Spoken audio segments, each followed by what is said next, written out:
Chapter 261. After thinking for a while, Emotinga made up her mind. She looked up and said, "Master, I want to go." Lord Daoist Jinghe wasn't surprised at all. He nodded and said, "I won't stop you if you want to go, but you must prepare well in advance." This was exactly what Emotinga was worried about. She said, "Master, I haven't refined my natal magic weapon and just advanced, so my fighting ability is a bit weak. What should I do?" Lord Daoist Jinghe pointed at Qin Shi and said, "Then you should go with your senior martial brother. You can take care of him." Emotinga was stunned. "Master, aren't you going too?" Before Lord Daoist Jinghe could answer, Qin Shi said, "Master is a nascent soul cultivator, and he's invited by a group of friends, so he naturally has to go with them. It's inconvenient to take us with him." Over the years, Emotinga had long learned which places could and couldn't go. Nascent soul cultivators like them naturally went to places with more treasures and more dangers. Emotinga understood and asked, "Apart from senior martial brother Shoujing? Are there any other senior martial brothers and sisters going with him?" Lord Daoist Jinghe said, "Demonic Mountain is full of danger. Even if everyone wants to go, the school can't let everyone go. Besides, for us cultivators, if our cultivation goes smoothly, we really don't need to go to such a dangerous place to look for fated chances." He glanced at her and said, "If I didn't know about your relationship with Demonic Mountain, I wouldn't have allowed you to go." Seeing Emotinga lowering her head, Lord Daoist Jinghe said angrily, "Why do you look so wronged? Do you want a bunch of people to go with you?" "No." Emotinga looked up blankly. "I'm just thinking about what to do." "Master, you're thinking too much." Lord Daoist Jinghe stared at her for a while and said, "This time, only your martial uncle Huayan and I will go with the nascent soul cultivators. As for the core formation cultivators, there will be a few, but your senior martial brother likes peace. He won't be happy if there are too many people. You should ask him what to do." Emotinga was stunned and couldn't help but look at Qin Shi. He was still looking down at the teacup in his hand as if he hadn't heard anything. She hesitated for a moment and finally asked, "Master, then, will I implicate senior brother Shoujing?" Since she had just formed her gold core, she didn't have a natal magic weapon, so it was inevitable that she would be a bit weaker in fights of magical power. If he traveled with her, she would definitely drag him down. "It's nothing." It was Qin Shi who answered. He still didn't look at her, and his tone was also very flat. "I have my own ideas about who to travel with. You don't need to worry about this." Emotinga originally had some sympathy for him, but after hearing what he said, she couldn't help but feel a hint of anger in her heart. He acted so arbitrarily that he didn't even consider her as a companion at all. In her heart, she was clear that her cultivation and ability were still far from this senior brother's, but his attitude was clearly because her master had entrusted her with this task, so he was protecting her. She did not like the feeling of relying on others. Emotinga's expression was very unsightly. Qin Shi didn't see it, but Lord Daoist Jinghe did. He glared at Qin Shi fiercely, then said to Emotinga, "Tinga, Master has already discussed this matter with your senior brother, and we also have an idea. You can rest assured." Lord Daoist Jinghe's words had the intention of shifting the blame onto her, so Emotinga didn't have much to say for the sake of her master. She just said, "Since Master and senior martial brother have already thought about it, I won't meddle too much in this matter." Lord Daoist Jinghe heaved a sigh of relief upon seeing her acting so obediently. He took out several jade slips and a map from his robe and handed them to her. "Since you've decided to go, you should familiarize yourself with Demonic Mountain. I spent a lot of money to get this map from Tiandao's sect, so take a good look. These are the records of many great cultivators throughout the ages, so you can refer to them. Go back first and take a look. If there's anything else, Master will send someone to tell you." Yes. These things couldn't be bought outside even with spirit stones.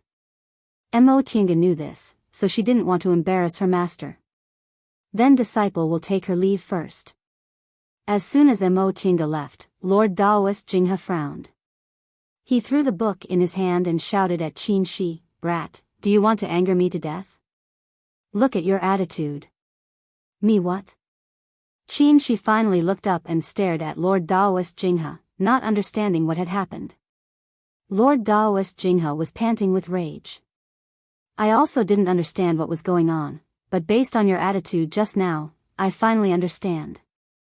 Seeing that she didn't look the slightest bit upset, he became even more annoyed and shouted, "What did you say just now? What do you mean you have your own plan and she doesn't need to worry?" She looked puzzled. He said, "That's how it is.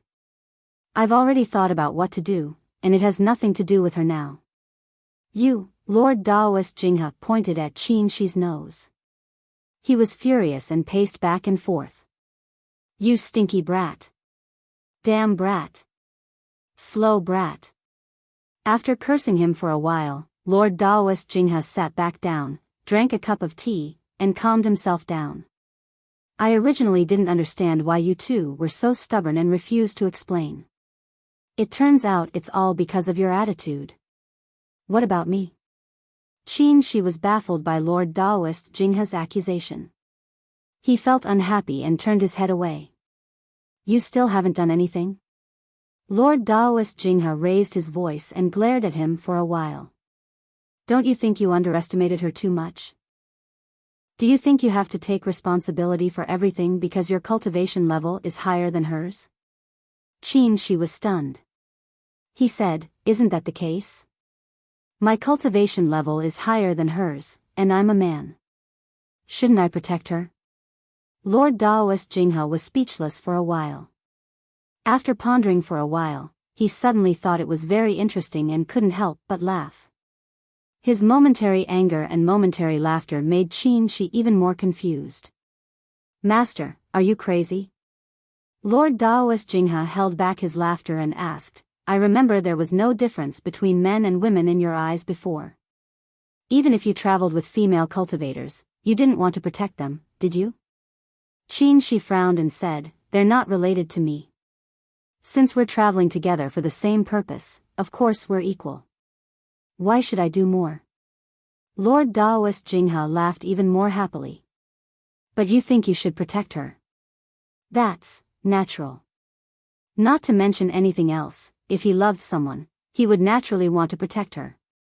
Lord Daoist Jinghe's expression turned serious. "But she doesn't think so." She was stunned. "Master, what do you mean?"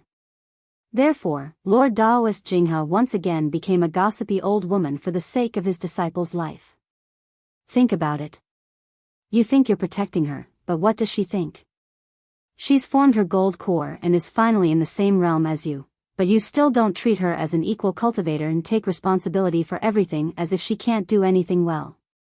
Seeing that she was about to speak, Lord Daoist Jinghe reached out to stop him. "Let me finish. Ask yourself, have you ever looked down on her?" She pondered for a while, then said, I know she's extraordinarily talented and decisive. If she was a cultivator of the same age as me, she definitely wouldn't be inferior to me. But she hasn't grown enough, so I should naturally protect her more. Besides, it's precisely because she grew very fast that I have to be ahead of her." Lord Daoist Jinghe was very satisfied with this answer. "Child, you're already 200 years old, but you're still so muddle-headed. Fine, Master will tell you what's going on. You think you're a man and you should be stronger than her to protect her, but it's precisely because of this mentality that Tinga feels you're looking down on her and you think she's useless. Don't you know that? She's strong-willed, so how could she accept you looking down on her?" His words made she break out in a cold sweat. He didn't dare to say that he indeed looked down on her in the beginning. If he said it, Master would definitely beat him. But when he realized this mentality, he tried hard to abandon it, so he thought that if the two of them were already in the nascent soul realm, they wouldn't have this kind of obstacle anymore. But in any case, even if they were cultivators in the same realm and Tinga had grown to the point where she could stand shoulder to shoulder with him, he felt he was a man, so he should stand in front of her, not to look down on her, but because of his self-esteem as a man, he should at least do something for her. His expression was gloomy and his heart was in turmoil. After a long time, She finally said, Master, what you said isn't the main reason. She doesn't have me in her heart, so what if she feels good? I don't ask for anything. I just want to form my nascent soul and wait. Maybe. Lord Daoist Jinghe was exasperated at his failure to meet his expectations. He glared at him and shouted, Are you stupid? If you don't give her a good feeling, her favorable impression of you will naturally decrease. If it decreases too much, of course she won't like you anymore. I don't care if you want to wait slowly, but if this kind of bad feeling keeps piling up, she'll be prejudiced against you in the end. Even if she knows it's a misunderstanding, it'll be hard for her to accept you. Do you understand? She somewhat understood, but he was also a bit confused. He thought for a long time, and his eyes became even more bewildered. Master, how do you know so much? Haven't you never performed dual cultivation before? Lord Daoist Jinghe didn't expect him to suddenly say that, so he was stunned for a moment. Soon, his face flushed, and he shouted embarrassedly, I'm almost 1,000 years old. What haven't I seen? You're making a fuss out of nothing. She didn't ask again. He lowered his head and thought for a long time, but in the end, he still shook his head. I still don't understand. Then you should understand. Lord Daoist Jinghe glared at him. Why do I have two disciples like you? It's such a mess that I'm worried. After his anger subsided, he leaned closer to Qin Shi and said, Hey, I'm telling you, this is a good opportunity. If there's any misunderstanding between the two of you, it'd be best if you can clarify it. For a silly brat like you who doesn't understand the affairs of the heart, if you don't understand something, you should just ask. Little lovers are like this, even if they have something to say, they won't say it out loud. It's really troublesome. Chapter 262. Since she decided to go to Demonic Mountain, Mo Tiange immediately began to prepare for the trip. She'd just formed her gold core, so she didn't have many things a core formation cultivator should have. Fortunately, her master rewarded her, so she didn't have to be too shabby. Magic weapons were slightly refined. Even if they weren't as powerful as other core formation cultivators' natal magic weapons, they could at least put up a fight. She also had some magic weapons and talismans, which could be used in emergencies. Finally, there was the soul refining art. Because she wasn't afraid of chi deviation, her cultivation speed was very fast. Once she successfully formed her gold core, she automatically advanced to the third layer. The first layer of the soul refining art made her divine sense materialize and attack. The second layer weakened the spiritual aura pressure from high-level cultivators. The third layer strengthened her divine sense to a certain extent, and the spiritual aura pressure she emitted could even surpass her own cultivation level. In other words, she was only an early-stage core formation cultivator now.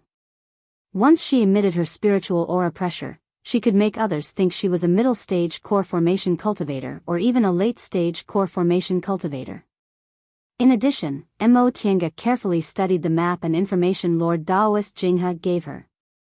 The terrain of Demonic Mountain was very special.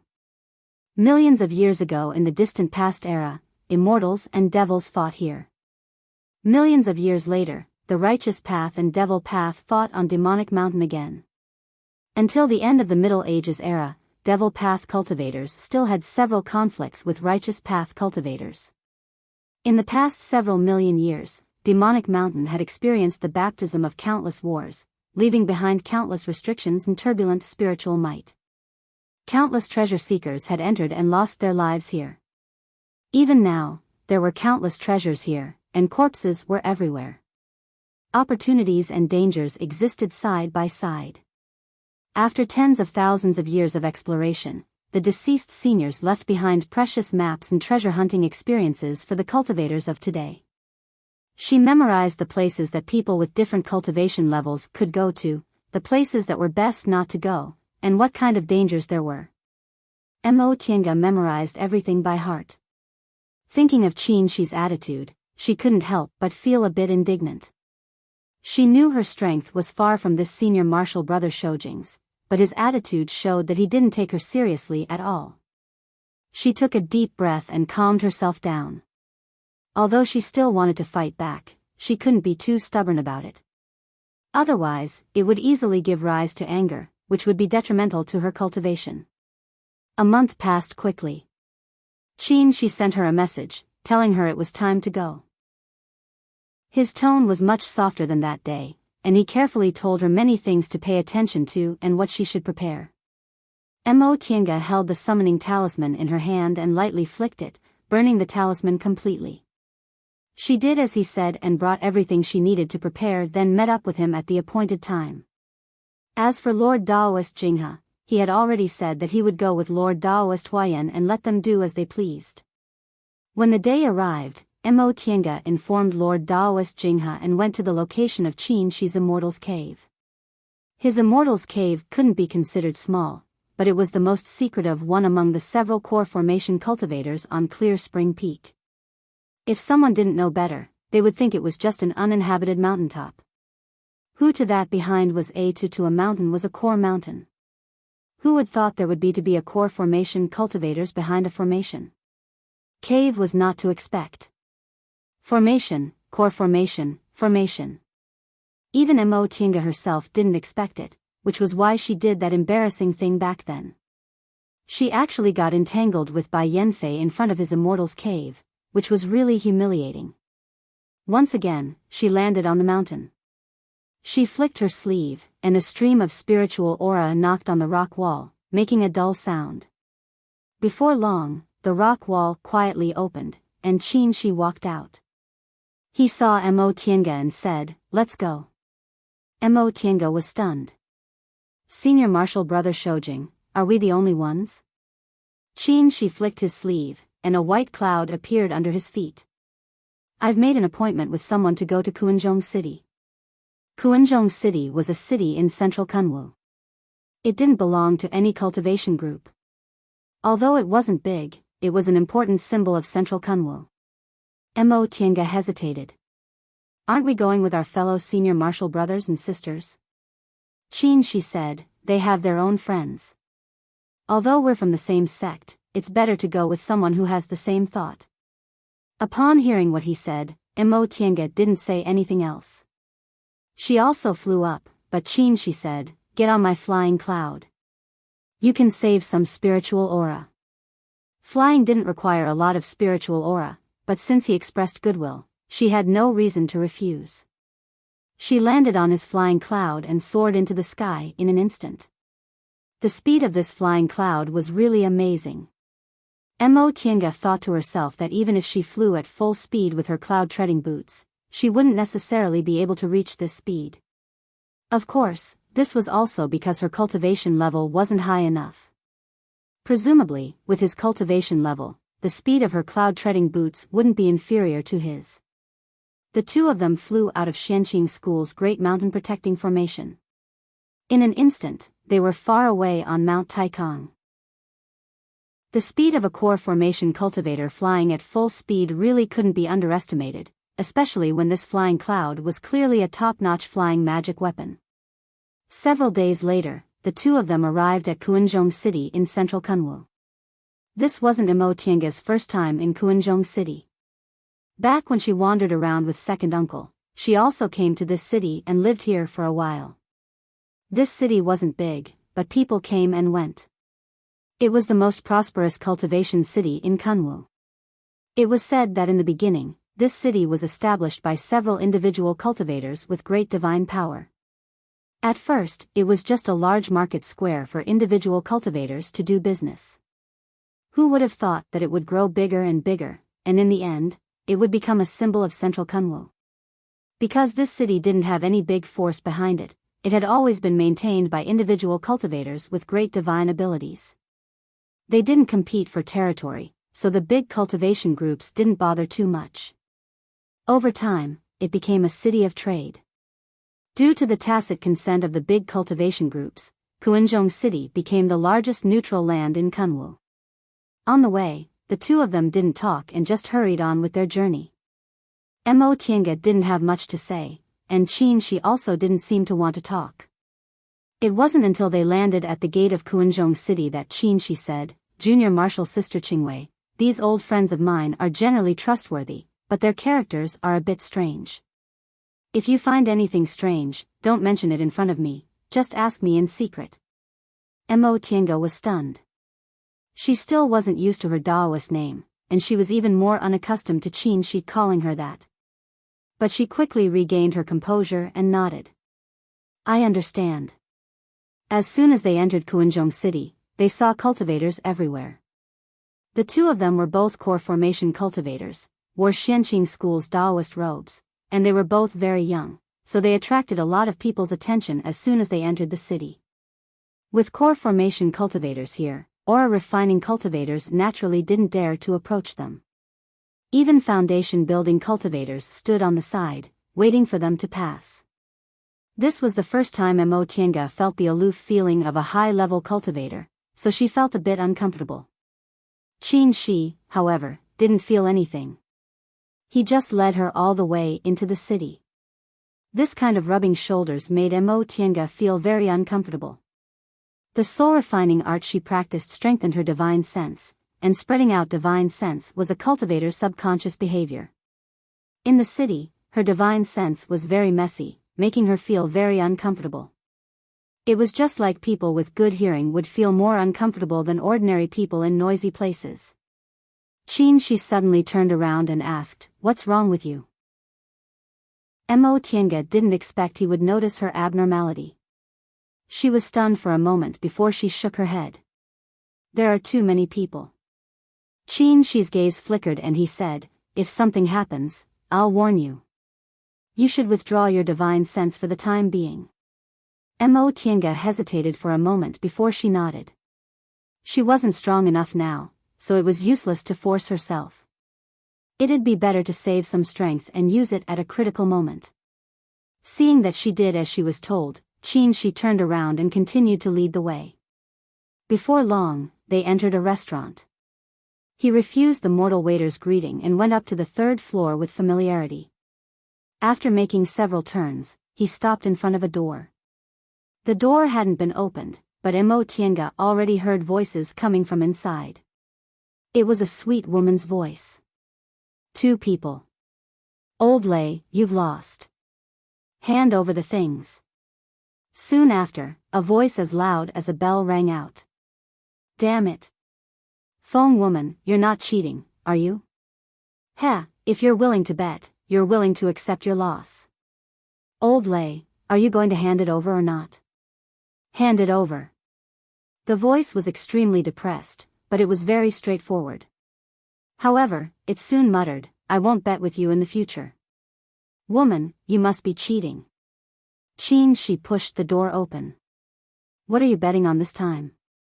His voice was obviously cold, but Mo Tiange felt it was a bit more real. Upon seeing him coming in, the voices inside immediately stopped.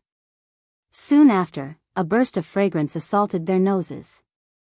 It was a beautiful woman in pink, like a peach blossom blooming in early spring.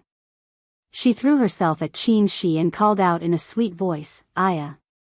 You damned enemy! What took you so long?" Qin Shi shook his sleeve, sending out a wisp of spiritual aura to isolate the fragrance. He frowned and said, "Don't talk nonsense." After being coldly reprimanded by him, the woman stood several dozen feet away. Her eyes were rolling as she stared at Mo Tiange, who followed him inside. She immediately complained coquettishly, "Humph. Forgetting your old love when you have a new one. You're heartless. Enough. Madame Feng, I'm not in the mood to talk nonsense with you today." After he finished speaking, Qin Shi walked to the other side of the room with a sullen expression. The woman blinked and asked a bald fat man not far from them, "What's wrong with you today? You can't even take a joke." The bald fat man, who was holding a wine jar, glanced at Mo Tiange, who was following behind him with her head lowered. He said, "Why don't you take a look?" This time, he brought people with him. "How could he let you casually joke around?" The woman said, "I used to joke around casually, but I've never seen him take it seriously." There were 4 people in this room. The woman who entered the room, the bald fat man behind her, a middle-aged Taoist, and a skinny old man. The middle-aged Taoist was in the late stage of the core formation realm, while the other three were in the middle stage. If these were her teammates on this trip, then her cultivation level was the lowest.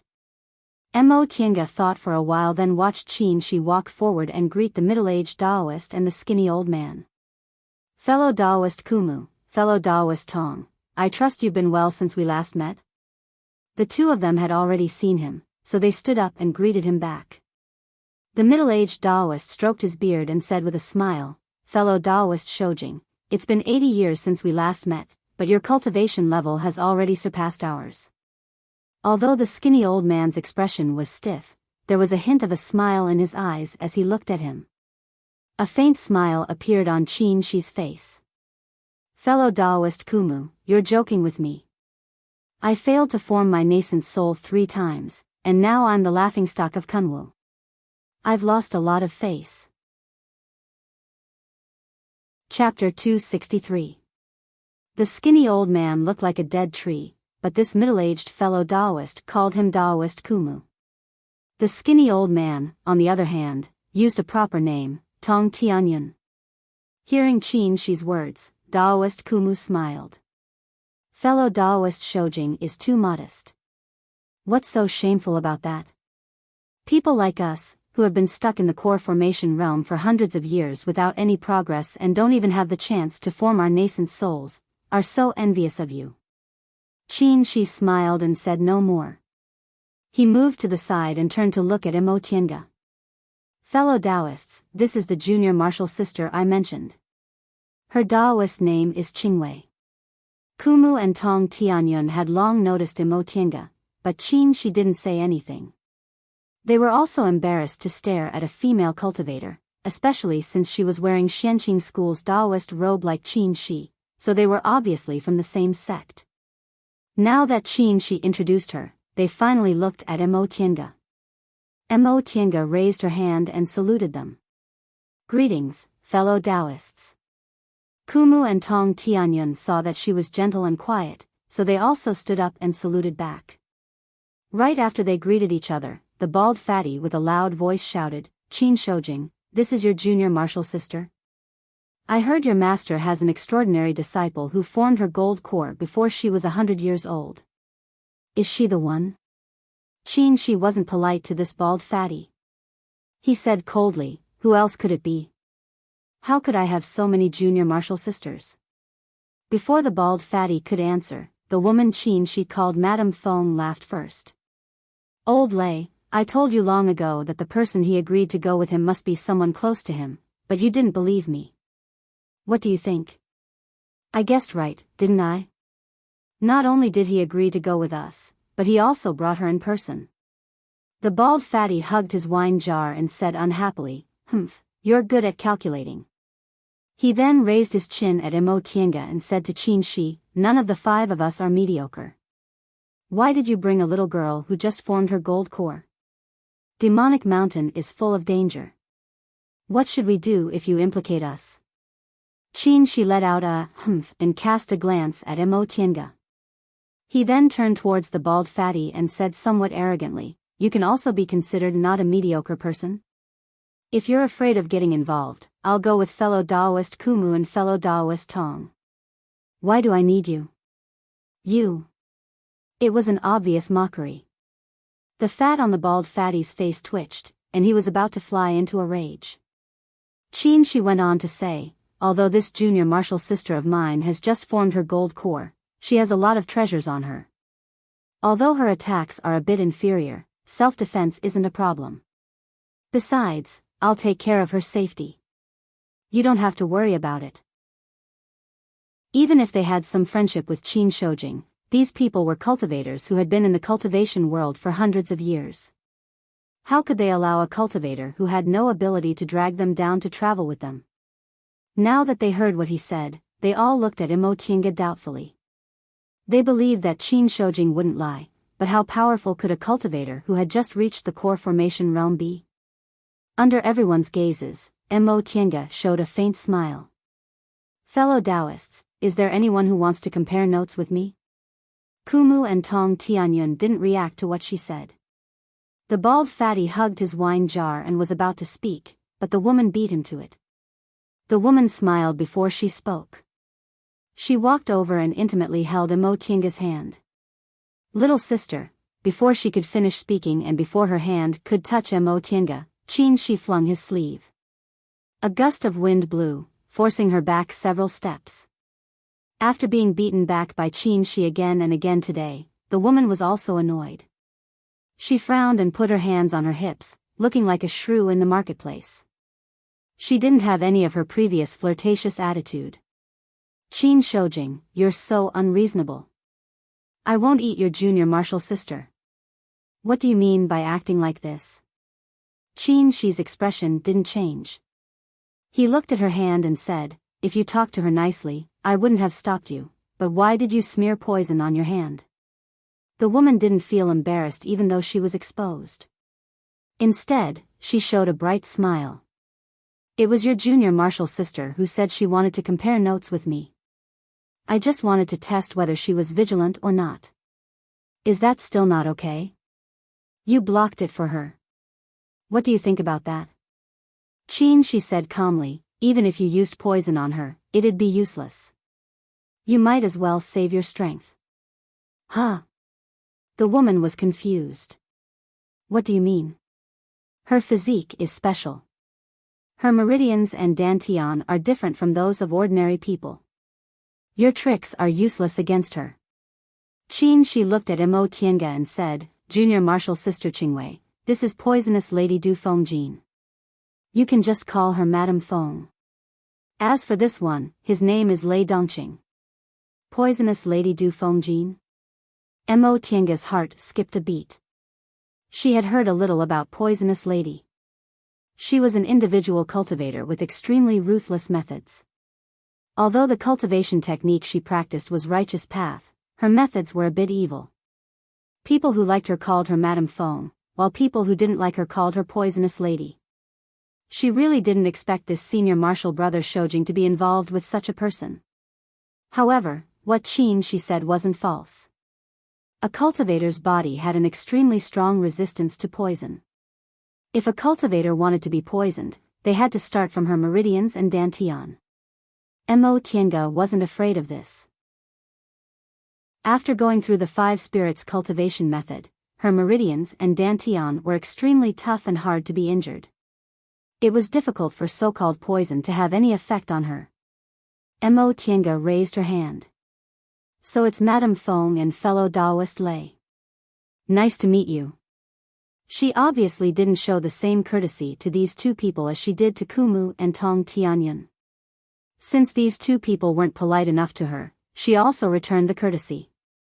At that moment, Tong Tianyun, who had been watching them with a smile on his face, stood up. The old man glanced at Madame Feng and Lei Dongqing, then said to Mo Tiange with a smile, when fellow Taoist Qingwei came in just now, I sensed that fellow Taoist's divine sense seemed to surpass cultivators in the same realm as you. How about letting me and fellow Taoist Qingwei have a fight of divine sense? Fellow Taoist Tong. Both Madame Feng and Lei Dongqing were stunned for a moment before they blurted out. The so-called fight of divine sense could only be used by cultivators whose divine sense had reached a certain level. Generally speaking, only those who had formed their gold core could have such a level of divine sense. A sufficiently strong divine sense could simulate a cultivator's magic, and the simulated magic was directly related to the strength of the cultivator's fighting ability. Therefore, if cultivators didn't want to directly fight each other with their weapons, they could use their divine senses to simulate a fight of magical powers. This way, they could also compare who was stronger and who was weaker. However, this kind of fight of magical powers could also cause damage to one's divine sense, especially to those with weak divine senses. Mo Tiange saw that they seemed very surprised, so she guessed that this Tong Tianyun's divine sense might be very powerful. She then raised her head to look at Qin Shi only to see him secretly nodding, so she said with a smile, Fellow Taoist Tong, I've just formed my gold core, so I hope you won't go overboard. Taoist Kumu clapped his hands and said with a smile, although fellow Taoist Qingwei is young, you're very courageous. You're worthy of being Lord Daoist Jinghe's disciple. That being the case, how about this old Daoist be the mediator? Qin, she said, fellow Daoist Kumu's words are very good. Tong Tianyun also said, it's naturally good to have fellow Daoist Kumu as the referee. A so-called fight of divine sense didn't require a large space, even a small room like this one was fine. However, this was a restaurant after all. Not only were there many mortals, but even the cultivators here were mainly low-level cultivators. It wasn't easy to see core formation cultivators here. Most of the core formation cultivators in Kuanzhong City were probably in this room. Mo Tiange originally thought they would change places, but unexpectedly, Daoist Kumu took out an upside-down glazed wine cup. His eyes were half-closed as he mumbled something. After a while, he shouted, "Go!" The wine cup suddenly shone brightly and enlarged, covering half of the room inside. Mo Tiange looked up. Glazed was transparent, so the five of them could clearly see the outside from inside the wine cup. Daoist Kumu said with a smile, "Fellow Daoist Kumu, please, but you must be careful. Although my heaven-shrouding cup is a magic weapon, it can't withstand a full blow from the two of you." Tong Tianyun smiled while stroking his beard. "Fellow Daoist Kumu, you're too modest. 80 years ago, if it weren't for your heaven-shrouding cup, we might have died on Demonic Mountain." Mo Tiange's heart skipped a beat. Did they also go to Demonic Mountain 80 years ago?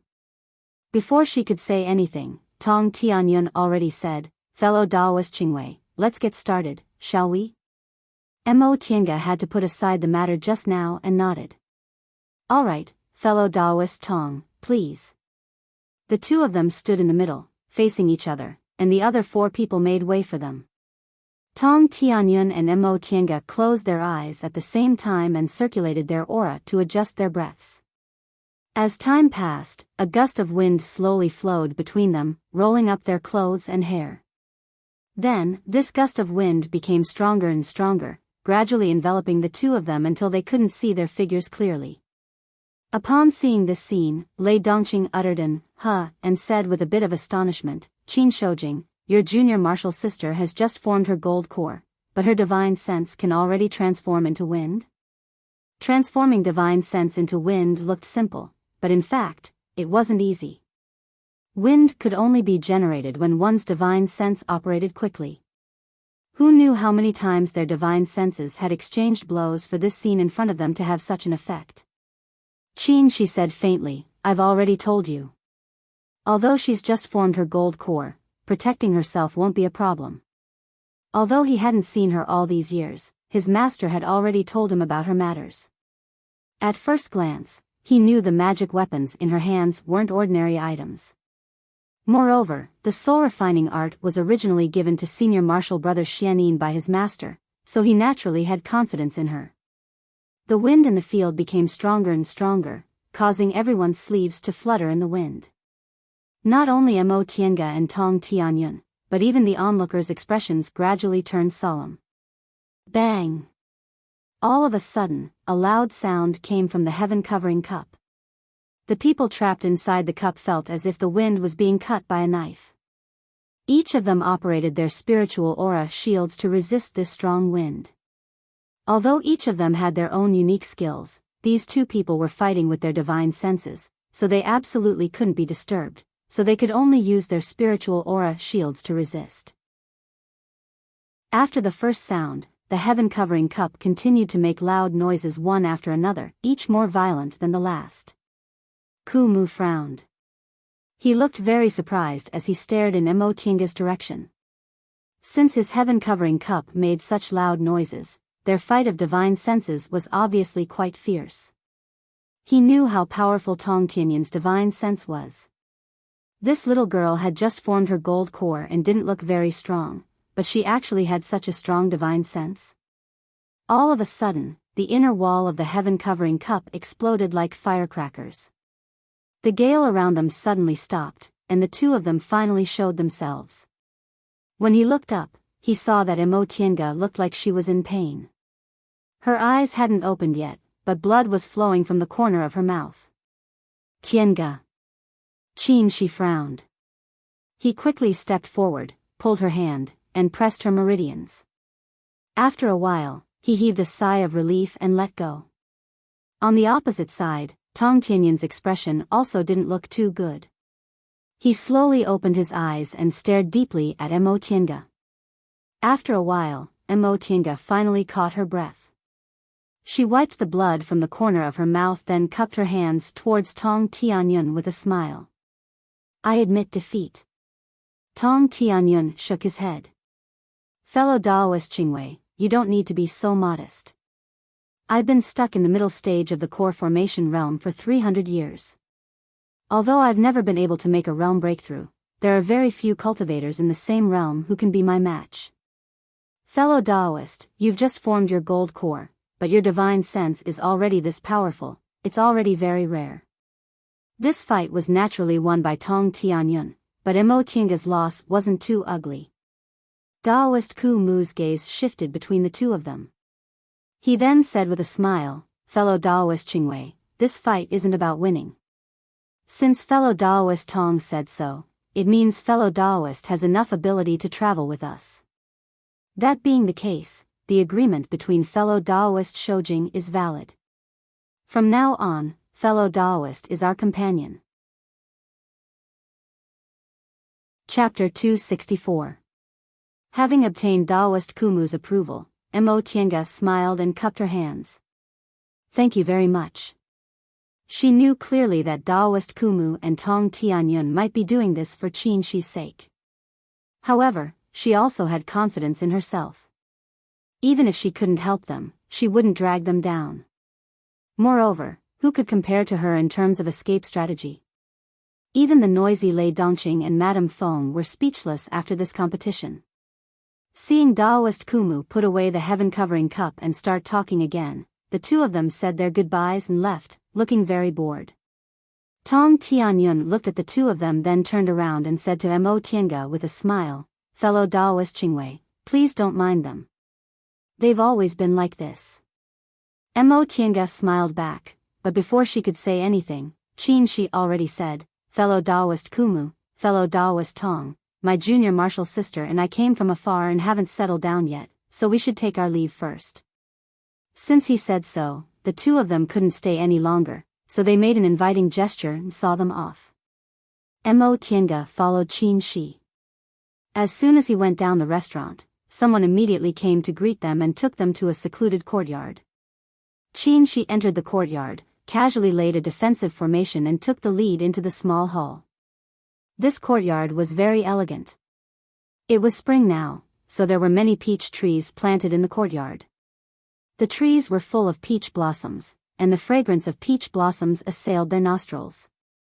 Inside the small hall, there were exquisite wooden tables, chairs, and stools. Peach blossoms were in full bloom in a blue enamel vase, making the place even more elegant. All the objects were placed in the most suitable places. They were clean and spotless, and even the tea was warm. Mo Tiange looked around and saw that Qin Shi had casually chosen a seat and sat down. He poured 2 cups of tea and held one for himself. She hesitated for a moment, then sat down on the other side and slowly picked up the other cup. Steam rose up and blurred their vision. Neither of them said anything. After a while, Mo Tiange heard his voice. Daoist Kumu and Tong Tianyun are both individual cultivators in Kuanzhong City. Although they don't belong to any cultivation group, their skills are extraordinary. They each have their own secret techniques, and they're the best among core formation cultivators in the whole of Kunwu. Mo Tiange paused for a moment before answering softly. Qin Shi continued on, as for Lei Dongqing and Madame Feng, you mustn't underestimate them. Lei Dongqing is actually a cultivator from Tiandao sect, but because he offended someone in the sect, he was sent to a remote place. Although his cultivation level is only in the middle stage of the core formation realm, his divine power is extraordinary. As for Madame Feng, her tricks are very strange, and it's very difficult for ordinary people to guard against her. She doesn't like you now, so you must be very careful when you face her alone. After a moment of silence, Mo Tiange asked, why doesn't she like me? She raised the corners of his lips, revealing a faint smile. Don't be fooled by Madame Feng's flirtatious ways. In fact, she's the most arrogant one. She usually looks down on female cultivators who don't make progress, especially female cultivators from big cultivation groups. Their cultivation conditions are obviously excellent, but very few of them make progress. Now that she has seen you for the first time, she only knows your identity, so naturally she doesn't like you. Upon seeing the smile on his face, Mo Tiange blurted out, Senior Marshal Brother, do you like people like Madame Feng? As soon as she asked, she realized she went a bit too far, so she immediately said, I was being rude. Senior Marshal Brother, please don't blame me. She was stunned for a moment before he said, I usually don't like women, especially those female cultivators who obviously have good aptitudes but only know how to fight for a man's favor. They're really wasteful. Although Madame Feng's temperament isn't compatible with mine, I like her on this point, so I'm also willing to be friends with her. I see, Mo Tiange murmured. She then changed the topic and asked, Senior Marshal Brother Shoujing, fellow Daoist Tong said more than 80 years ago, if it weren't for Daoist Kumu's sky-covering cup, all of you would have died on Demonic Mountain. What's going on? This. She muttered to himself for a moment then said, I won't hide it from you. I met those people when I went out on a trip after I formed my gold core. Later, we agreed to go to Demonic Mountain, and it was on this trip that I met your father. Mo Tiange suddenly looked up and stared at him. Under her gaze, she slowly said, in the beginning, there were quite a lot of people who went with us. Later, many people died unexpectedly, and only 7 or 8 people were left. Later, your father and I were separated from them. They retreated in time, so we managed to keep our lives. However, your father and I were trapped inside and couldn't escape. This was the first time Mo Tiange heard the person in question mention her father. Her gaze flickered, and she slowly asked, Senior Marshal Brother Shoujing, my father. How did he die? She turned his face away. It was a bit difficult for him to meet her gaze, so he tried his best to suppress his tone. Your father and I were trapped on Demonic Mountain for nearly 10 years. We encountered countless dangers, and we were also injured. Later, your father was heavily injured and couldn't drag on any longer, while I was stuck in my cultivation realm and couldn't escape. In the end, your father really couldn't drag on any longer, so he said he would do his best to help me escape. If I really escaped with my life, would promise him a few things. He originally didn't care too much about this part of the past. Demonic Mountain wasn't the only danger he'd experienced in his life, but now, it had a different meaning to him. If he hadn't met Yi Hai on Demonic Mountain back then, if he hadn't been trapped together with Yi Hai, if he hadn't promised Yi Hai's requests, they probably wouldn't have been involved in this life. After hesitating for a moment, he finally said, Tiange, about your father's matter, I did it for myself, or, Mo Tiange's gaze flickered, but she soon shook her head. Senior Marshal Brother, you don't have to do this. Even without you, my father would have been trapped on Demonic Mountain in the end. Besides, you also promised him a lot of things, so we're even. She was silent. At first, he didn't think what he did was wrong.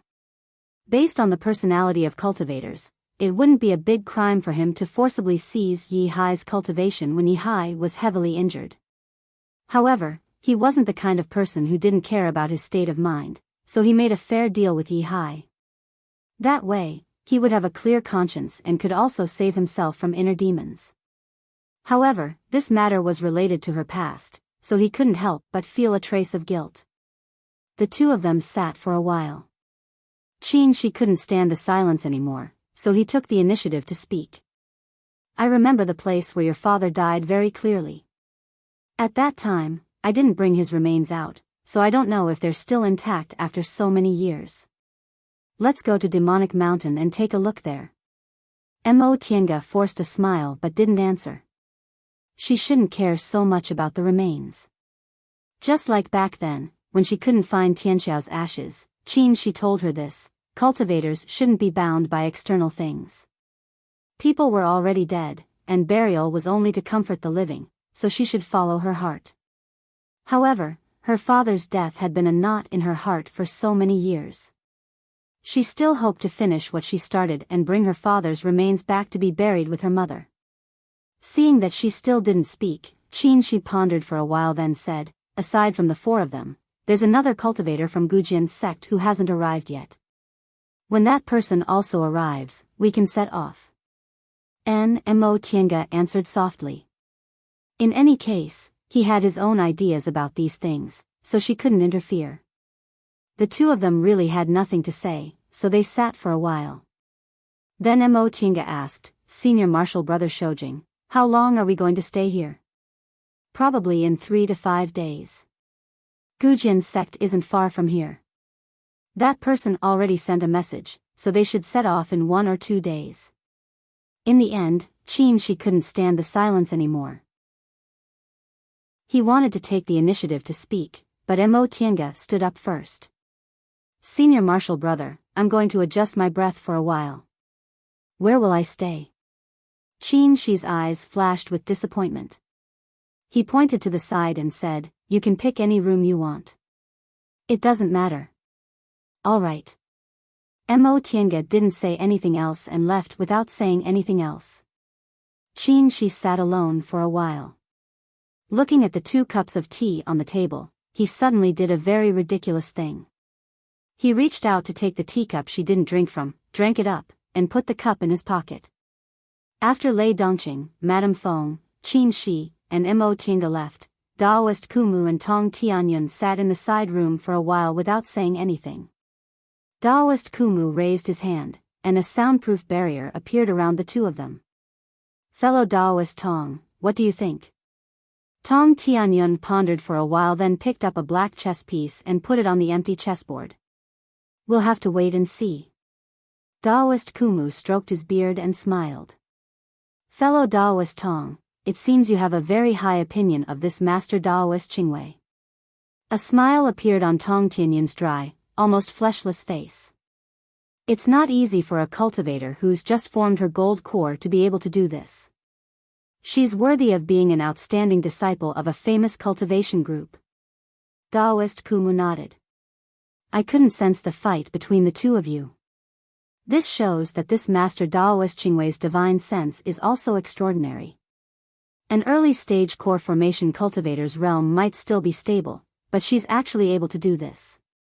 It's really not easy." At this point, the meaning of his words changed. "But isn't this too hasty? Whether it's Lei Dongqing, Madame Feng, or fellow Daoist Jing, they're all famous core formation cultivators in Kunwu. Even if Qin Shoujing's cultivation level surpasses all of ours, leading a newbie who's just formed her gold core seems a bit." "Brother Kumu, why are you worried?" Tong Tianyun grinned. His face was dry and small, so when he smiled, he looked really scary. "Why don't you think about it this way? It's said that this Master Daoist Qingwei's aptitude is extremely high, far surpassing her peers. She formed her gold core at such a young age and is known as Xianqing School's most talented genius cultivator. This kind of person has a boundless future, so why are they willing to let her go to Demonic Mountain and take risks? Among us, you and I don't have much time left in our lifespans, and we're individual cultivators, so we have no choice but to risk our lives. Madame Feng, Lei Dongqing, and fellow Daoist Jing all have their own difficulties. Even Qin Shoujing, although he's still young and his cultivation level is also the highest, he's failed to form his nascent soul 3 times. Everyone has their own reasons, so they have no choice but to take risks. What about fellow Daoist Qingwei? Let's not talk about her own reasons, but why does Xianqing School want to let her go? Maybe they believe Qin Shoujing can protect her, but if she's really an idiot, she's not worthy of Qin Shoujing's protection, right? That's true. Daoist Kumu picked up the white chess piece and put it opposite the black one. However, with this kind of divine sense, this fellow Daoist Qingwei definitely isn't an idiot. I just don't know whether she's worthy of being called a genius or not. Chapter 265. Mo Tienga stayed in Kuanzhong City for several days. In addition to adjusting her breath and cultivating in this small courtyard, she occasionally went out for a walk. Although Kuanzhong City couldn't be compared to a big city in the secular world, it was the #1 trading city in Kunwu. It would be a waste not to walk around here. Although it was difficult for cultivators above the core formation realm to find treasures they liked in this kind of ordinary market square, a trading city was a trading city after all. Kuanzhong City was known in Kunwu for having everything you could think of but nothing you couldn't buy. It had its own uniqueness. Before leaving, Mo Tiange took some of the materials the school collected for her to refine the heaven and earth fan with her. Now that she thought about it carefully, she realized there wasn't much difference. Those miscellaneous materials were all collected. The only thing she lacked were the 1,000-year-old chalcedony and the Qian stone. Qian stone was indeed rare, not many people even knew about it. Although many people knew about the 1,000-year-old chalcedony, it rarely appeared in the world. Even if it did, it would be quickly bought. Mo Tiange had lived in Kuanzhong City before, so she knew there were trade fairs for high-level cultivators in this city, so she sent a summoning talisman to Qin Shi and mentioned it. Qin Shi quickly replied to her, saying he knew and would take her there. Mo Tiange was dazed for a while after receiving this reply. The reason why she asked Qin Shi was because he said Daoist Kumu and Tong Tianyun were individual cultivators in Kuanzhong City. With their cultivation levels, they must be among the city's municipal officials, so they naturally knew about these trade fairs. She didn't expect Qin Shi would take her there himself, but she couldn't refuse. After thinking about it, it wasn't a big deal. Trade fairs were like this. What did it matter if other people were there or not? Sure enough, Qin Shi sent her a message that night. Mo Tiange packed her things, opened the door, and saw him standing outside. Senior Marshal Brother Shoujing.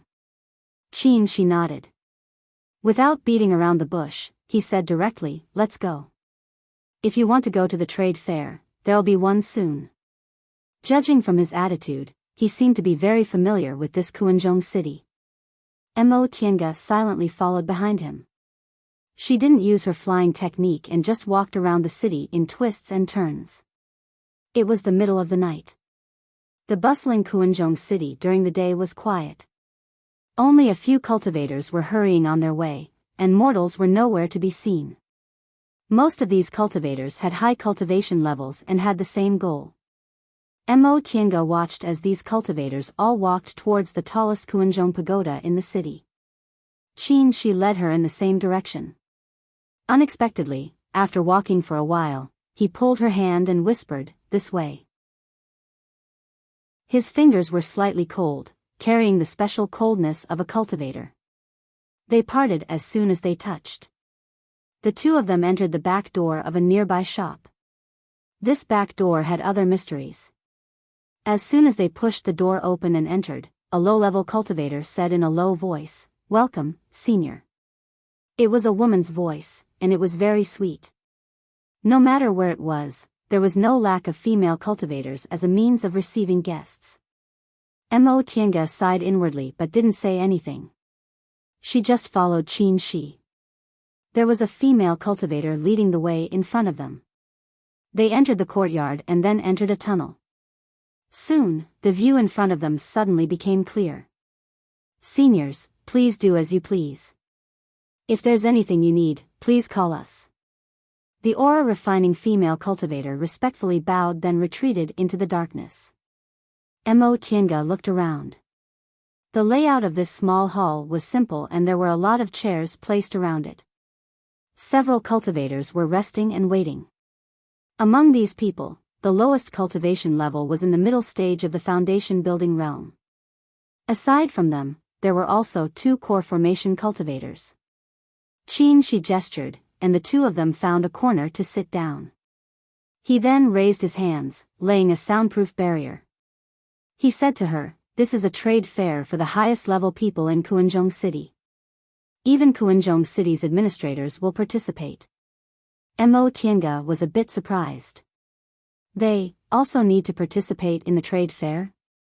Qin Shi smiled and said, "Kuanzhong City doesn't have a city lord.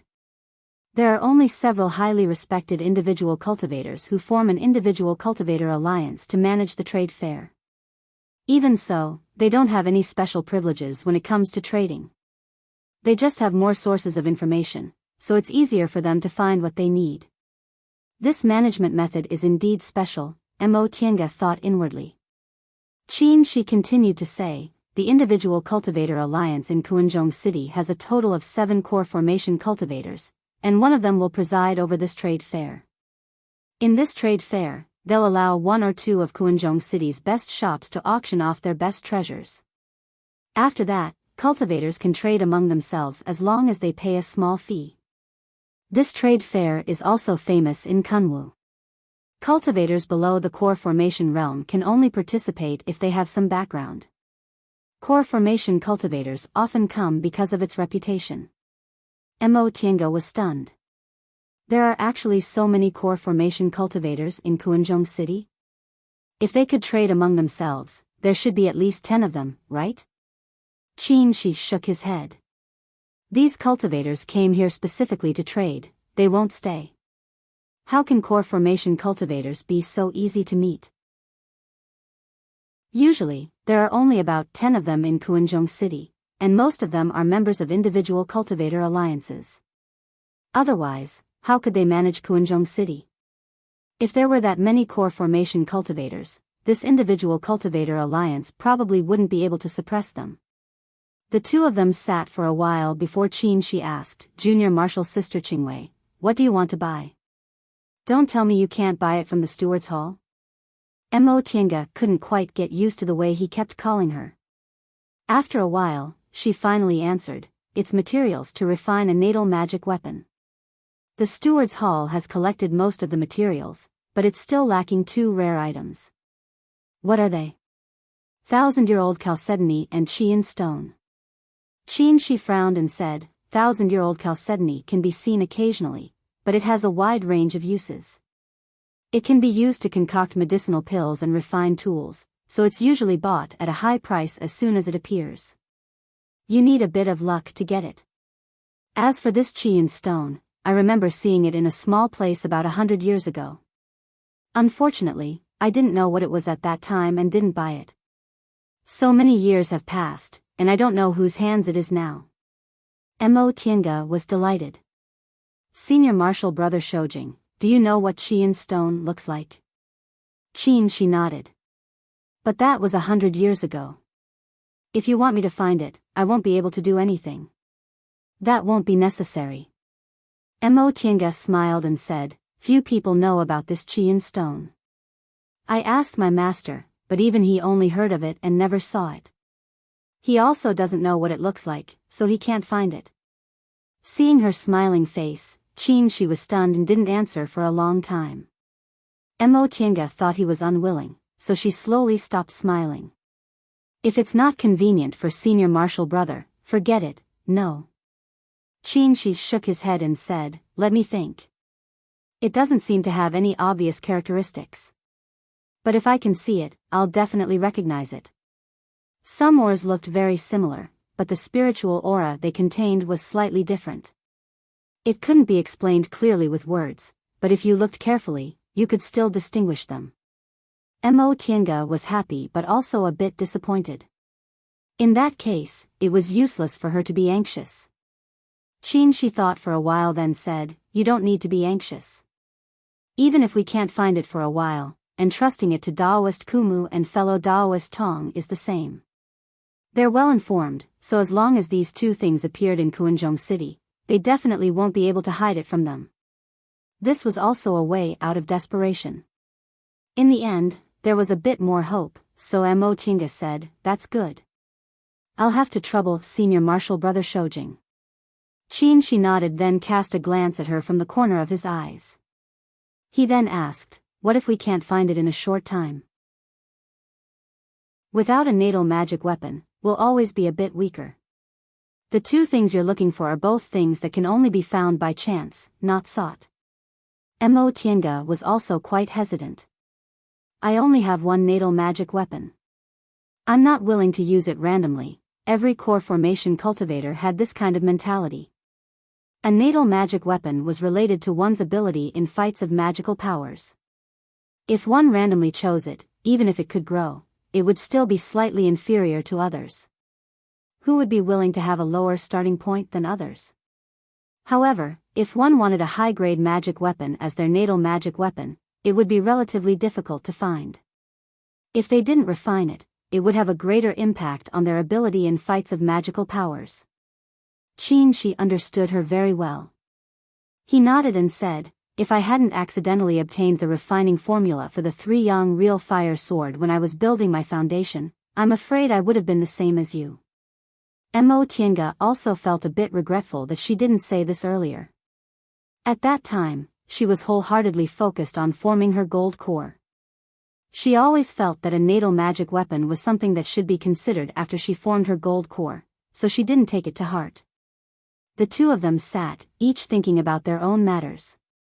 After a while, a foundation building cultivator finally came in and said loudly, "Seniors, fellow Taoists." Everyone's gaze fell on him. They heard him say, "I've made you wait for a long time. Please follow me." Mo Tiange turned to look at Qin Shi. Qin Shi nodded at her. The two of them stood up, followed the flow of people, walked down another aisle, and entered another small hall. This small hall was much more exquisite than the previous one. There was an enormous round table in the middle, which could seat about 30 people. There were already some people sitting around it. Some people were like them, not wearing any disguises, but most of them were wearing black robes and bamboo hats. Mo Tiange used her divine sense to scan the area. She was greatly surprised to find that this bamboo hat actually blocked her divine sense easily. Qin Shi touched her lightly, then casually chose a seat and signaled her to go over. Mo Tiange looked around and saw that everyone was the same, so she followed the flow. As the two of them sat down, she heard Qin Shi's secret message: "Some people here can't be identified, so they're dressed like this. Don't use your divine sense on them at will." Mo Tiange nodded lightly. Although she had been to many places when she was young, she had never had the opportunity to experience a trade fair held by high-level cultivators, so she didn't know about the taboos. After everyone sat down, Mo Tiange roughly looked around and found that there were actually 10 core formation cultivators present, including herself and Qin Shi. In addition, there were also about 10 middle stage and late stage foundation building cultivators. There were only about 20 people in such a secret trade fair, so it must be a rare event. She just didn't know what kind of treasures there were. Before long, someone came in from the side door. His smiling expression looked very frightening. It was Tong Tianyun. Tong Tianyun came in. His gaze swept over Qin Shi and Mo Tiange. He nodded with a smile, then immediately looked away. He said loudly, "I'm Tong Tianyun from Kuanzhong City's Individual Cultivator Alliance. Greetings, fellow Taoists." When a middle-stage core formation cultivator saluted, the foundation building cultivators present didn't dare to accept it no matter how high their status was. They all stood up and saluted him. As for the core formation cultivators, most of them just sat and saluted him back. Tong Tianyun naturally wouldn't fuss about it. After he saluted them, he said with a smile, "Since everyone can come here, you naturally know the rules of the trade fair. I won't say anything more. Let's start." Chapter 266. Tong Tianyun clapped his hands. Immediately, female aura refining cultivators carried several trays covered with red cloths. Since Mo Tiange didn't use her divine sense, she didn't know what was under the red cloths. Presumably, other people were the same, so they all stared at the red cloths silently. After the female aura refining cultivators put down the trays and left, Tong Tianyun said, "Ladies and gentlemen, let's cut to the chase. These treasures are from the collection of the largest shop in Kuanzhong City, 10,000 Treasures House. Please take a look and see if you're interested." Unlike ordinary auctions, where the items were presented one by one, Tong Tianyun directly lifted all the red cloths, exposing the items on the 3 trays to everyone. There was a small golden ring, a flame-colored jade, and a jade box. Tong Tianyun opened the jade box and saw a several thousand-year-old snow gall grass inside. "This is the Vajra ring. Ladies and gentlemen, don't underestimate it. The collection of 10,000 treasures house is naturally extraordinary. This ring is a high-grade magic weapon and can be big or small. If you use it freely, it can even split mountains and rocks. Mo Tiange only took a glance at it before looking away. This magic weapon wasn't bad, but it was a bit worse than the 3 magic weapons Lord Daoist Jinghe gave her. Most of the core formation cultivators present weren't interested, but the foundation building cultivators' eyes lit up. This is fire pattern jade. Fellow Taoists who know its value don't need me to introduce it. Mo Tiange had seen it in ancient records. When refining a fire attribute magic weapon, it would increase its power by a lot. She remembered that Qin Shi cultivated a fire attribute cultivation technique, so she turned to look at him. However, she saw that he looked bored and didn't even look at the 3 items. After thinking for a while, she understood. No matter how good this fire pattern jade was, it would be useless after he advanced to the nascent soul realm.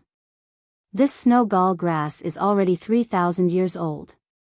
Everyone is knowledgeable and knows its price, so I won't say much. This was what Mo Tiange was least interested in. 3,000-year-old spiritual plants were everywhere in the virtual sky world.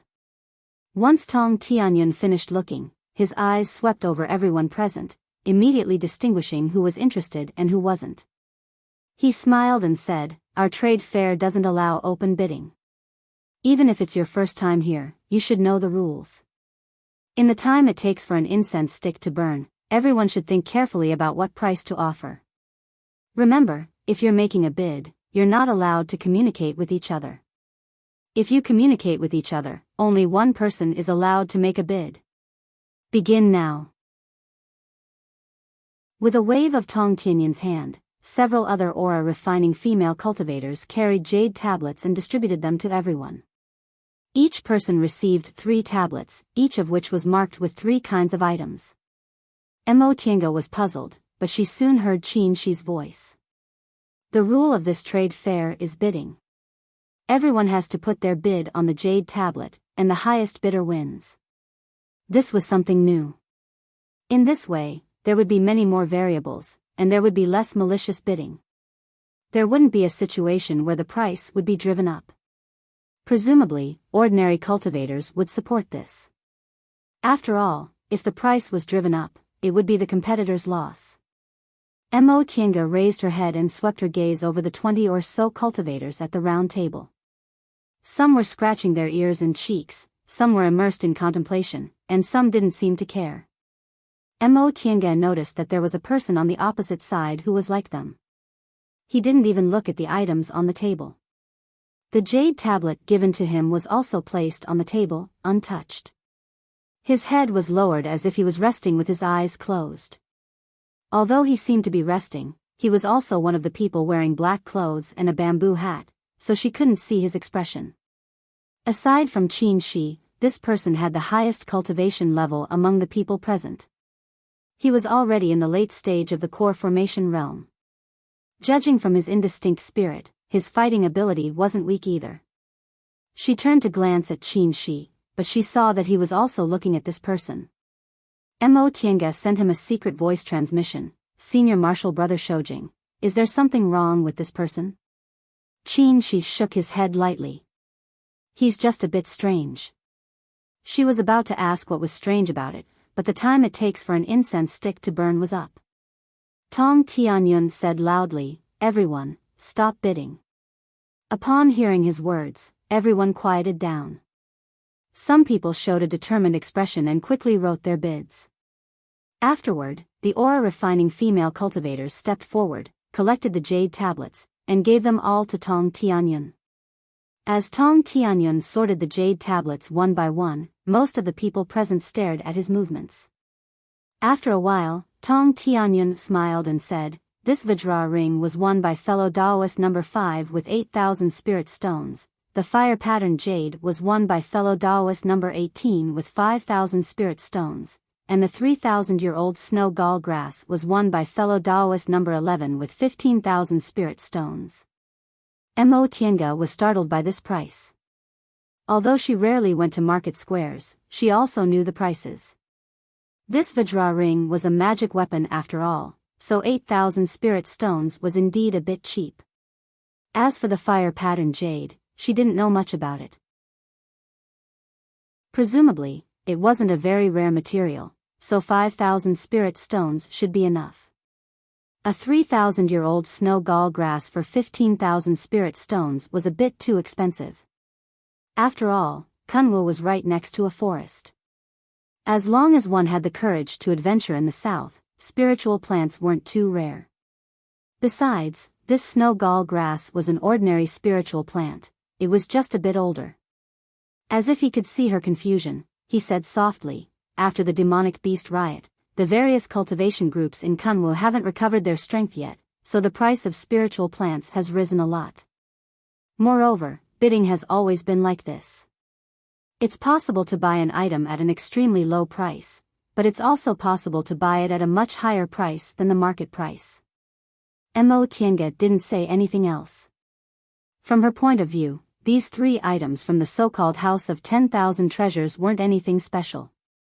If they were placed among foundation building cultivators, they would naturally be fought over, but if they were placed among core formation cultivators, they were only ordinary goods. Many people weren't even in the mood to bid.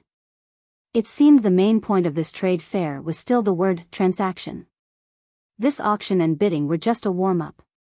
However, there was always a gaze directed at her from the front, making her feel very uneasy. She raised her head, but she couldn't find the source of the gaze. After the bidding ended, Tong Tianyun told the maids to collect the spirit stones from the successful bidders and trade the goods. Afterward, he also sat down and said with a smile, "All right, the bidding is over. Our trade fair should also officially start. Fellow Taoists, let's start with me, what do you think?" Although it was a question, it was only a formality. Once Tong Tianyun finished speaking, he took out a cloth bag from his robe and poured out a pile of brightly colored stones. Upon seeing these things, the eyes of the disinterested core formation cultivators lit up. As for the foundation building cultivators, their expressions were blank. Obviously, they didn't know what these things were. Mo Tiange was ashamed to discover that she also didn't know what they were. It hadn't been long since she became a core formation cultivator, so most of the things she knew came from ancient records. If she hadn't read them, she naturally wouldn't know what they were. "Qin," she said in a low voice, "these are crystal soul jades. I really don't know where old Tong got so many of them." Seeing the interest in his eyes, Mo Tiange couldn't help but ask curiously, "Senior Marshal Brother Shoujing, what's the use of these things?" "Qin," she said, "crystal soul jades are very rare. They're usually used on magic weapons because they can automatically gather spiritual aura. If a magic weapon is embedded with crystal soul jades, it'll automatically absorb spiritual aura. Therefore, magic weapons embedded with crystal soul jades will be more powerful than ordinary magic weapons." Mo Tiange pondered for a moment, then said, "This seems to be a characteristic of crystal jade from the distant past era, correct? The so-called crystal soul jades are actually flawed crystal jades. In the distant past era, crystal jades were everywhere in the world. Substandard ones were called crystal stones, while flawed ones were called crystal soul jades. Nowadays, crystal jades have long disappeared from the world, and crystal soul jades are also extremely difficult to find." Mo Tiange's heart skipped a beat. Crystal stone? Could it be the crystal stone she read about in the ancient records of the virtual sky world, the crystal stone used by mechanical puppets? It's actually a substandard crystal jade? If that's the case, it's no wonder that the art of engineering was lost. Crystal jades can't be found nowadays, and the same goes for crystal soul jades. It's just that I don't know whether these crystal soul jades are useful or not. Tong Tianyun took out the crystal soul jades and didn't say anything else. Among the core formation cultivators, someone finally couldn't help but ask, "Fellow Taoist Tong, what do you want to exchange these crystal soul jades for?" Tong Tianyun was all smiles. The skin on his face twitched, making him look like a skeleton. "Fellow Taoist, please don't be impatient. I want to exchange them for some spiritual plants, but they have to be 10,000-year-old or older. Once he said that, the expressions of all the core formation cultivators present who weren't wearing bamboo hats changed. One of the men immediately stood up and shouted, 10,000-year-old spiritual plants. Old Tong, why don't you go die? Can you still find 5,000-year-old spiritual plants nowadays? 10,000-year-old spiritual plants? It wasn't strange that this cultivator had such an attitude. 3,000-year-old spiritual plants were already hard to find, let alone 10,000-year-old ones. In this world, 5,000-year-old spiritual plants were most likely extinct. Tong Tianyun was still all smiles, revealing his sinister teeth. He smiled at that man and said, "It's a trade fair, after all. It's fine as long as both parties are willing. Fellow Taoist can't take them out, but that doesn't mean others can't, right?" That man couldn't refute him, so he could only let out a heavy humph and sat back down. Someone else said, "Fellow Taoist Tong, isn't your request a bit too much? What's the value of 10,000-year-old spiritual plants? Do we core formation cultivators even have a chance? I'm afraid nascent soul cultivators would have snatched them long ago."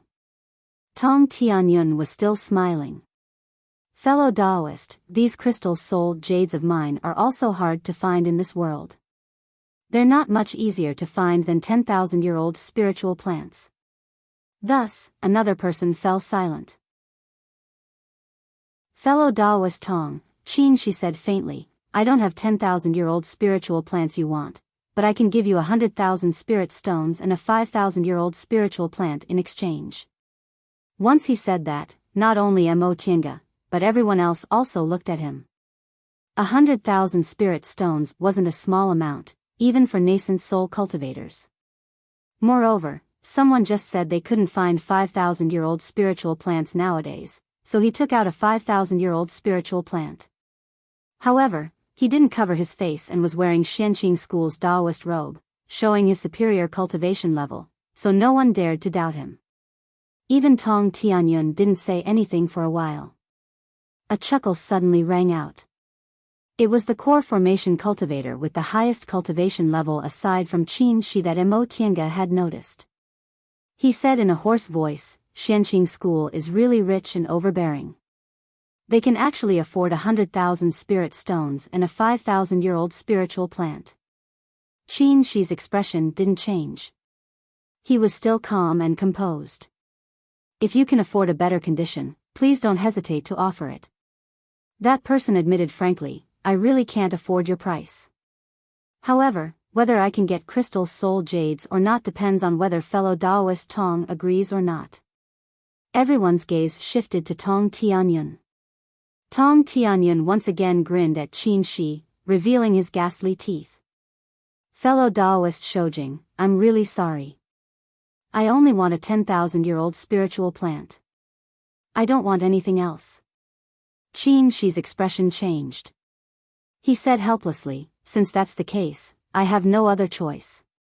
Tong Tianyun sighed and asked again, "Is there any fellow Taoist who can use 10,000-year-old spiritual plants to exchange?" Mo Tiange tilted her head to look at him, then sent him a voice transmission. "Senior Marshal Brother Shoujing, is this crystal soul jade really so valuable?" Qin Shi answered in a low voice, "It's so much, so it should be worth it. However, 10,000-year-old spiritual plants are too rare. I'm afraid only a few old monsters in this world can take them out." Mo Tiange pondered for a while. When Tong Tianyun was about to give up, she suddenly said, "Fellow Taoist Tong, I do have a 10,000-year-old spiritual plant, but..." Chapter 267. Tong Tianyun's eyes brightened. "Fellow Taoist Qingwei," everyone's gaze fell on Mo Tiange. Qin Shi even frowned, looking at her with an indescribable expression. Mo Tiange looked calm and continued to say, "Although fellow Taoists' crystal soul jades are also very rare, they're not as rare as 10,000-year-old spiritual plants. This transaction seems a bit unfair." Tong Tianyun was delighted, but his expression soon returned to normal. He said, "I spent half a lifetime collecting these crystal soul jades. Not to mention others, even nascent soul seniors wouldn't be able to take out so many crystal soul jades at once. Fellow Daoist Qingwei, please don't ask for too much. Mo Tiange was indeed asking for too much. Qin Shi already told her that so many crystal soul jades were worth exchanging with 10,000-year-old spiritual plants, but his price was only 100,000 spirit stones and a 5,000-year-old spiritual plant. 5,000-year-old spiritual plants were naturally rare in the world, but compared to 10,000-year-old spiritual plants, they were nothing. 100,000 spirit stones was certainly a sky-high price for foundation building cultivators and even ordinary core formation cultivators, but it couldn't make up for the difference in 10,000-year-old spiritual plants. Qin Shi obviously had the same idea. Most importantly, 10,000-year-old spiritual plants could only exist in inaccessible places or secret places like Demonic Mountain. No matter which cultivator accidentally obtained a 10,000-year-old spiritual plant, as long as it appeared, it would soon fall into the hands of a nascent soul cultivator. In that case, even if it had a price, it wouldn't have a market. Mo Tiange was certain that if Tong Tianyun really wanted it, he wouldn't let it go. Besides, she wasn't afraid the transaction wouldn't work. 10,000-year-old spiritual plants were nothing to her. She wanted crystal soul jades because she wanted to know whether they were really related to the art of engineering. Therefore, she just smiled. Fellow Daoist Tong, you can't say that. No matter how many crystal soul jades you have, you can always find them if you slowly collect them. 10,000-year-old spiritual plants are different. You can't collect them one leaf at a time. As soon as he said this, many of the people present revealed a smile. There were even some people who laughed out loud and then quickly quieted down. Tong Tianyun didn't speak for a while. His skinny face was expressionless. He originally thought Mo Tiange was someone who just formed her gold core and was still a relative novice. Even if Qin Shojing was by her side, she still wouldn't have enough confidence. Unexpectedly, she was actually quite astute and bold. She wasn't like other female cultivators from cultivation groups who didn't understand the ways of the world. After thinking for a while, he said, Fellow Daoist Qingwei, if your spiritual plants are good enough, I'm willing to exchange them with other treasures or spirit stones. However, you have to show me the quality of the spiritual plants first. No problem, Mo Tiange readily agreed, but she didn't immediately take out the spiritual plants.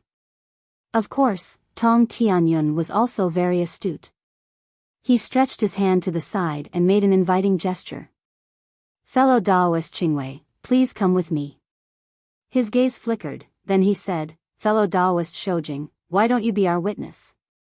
This was Kuanzhong City, after all, and Mo Tiange had a unique treasure on her.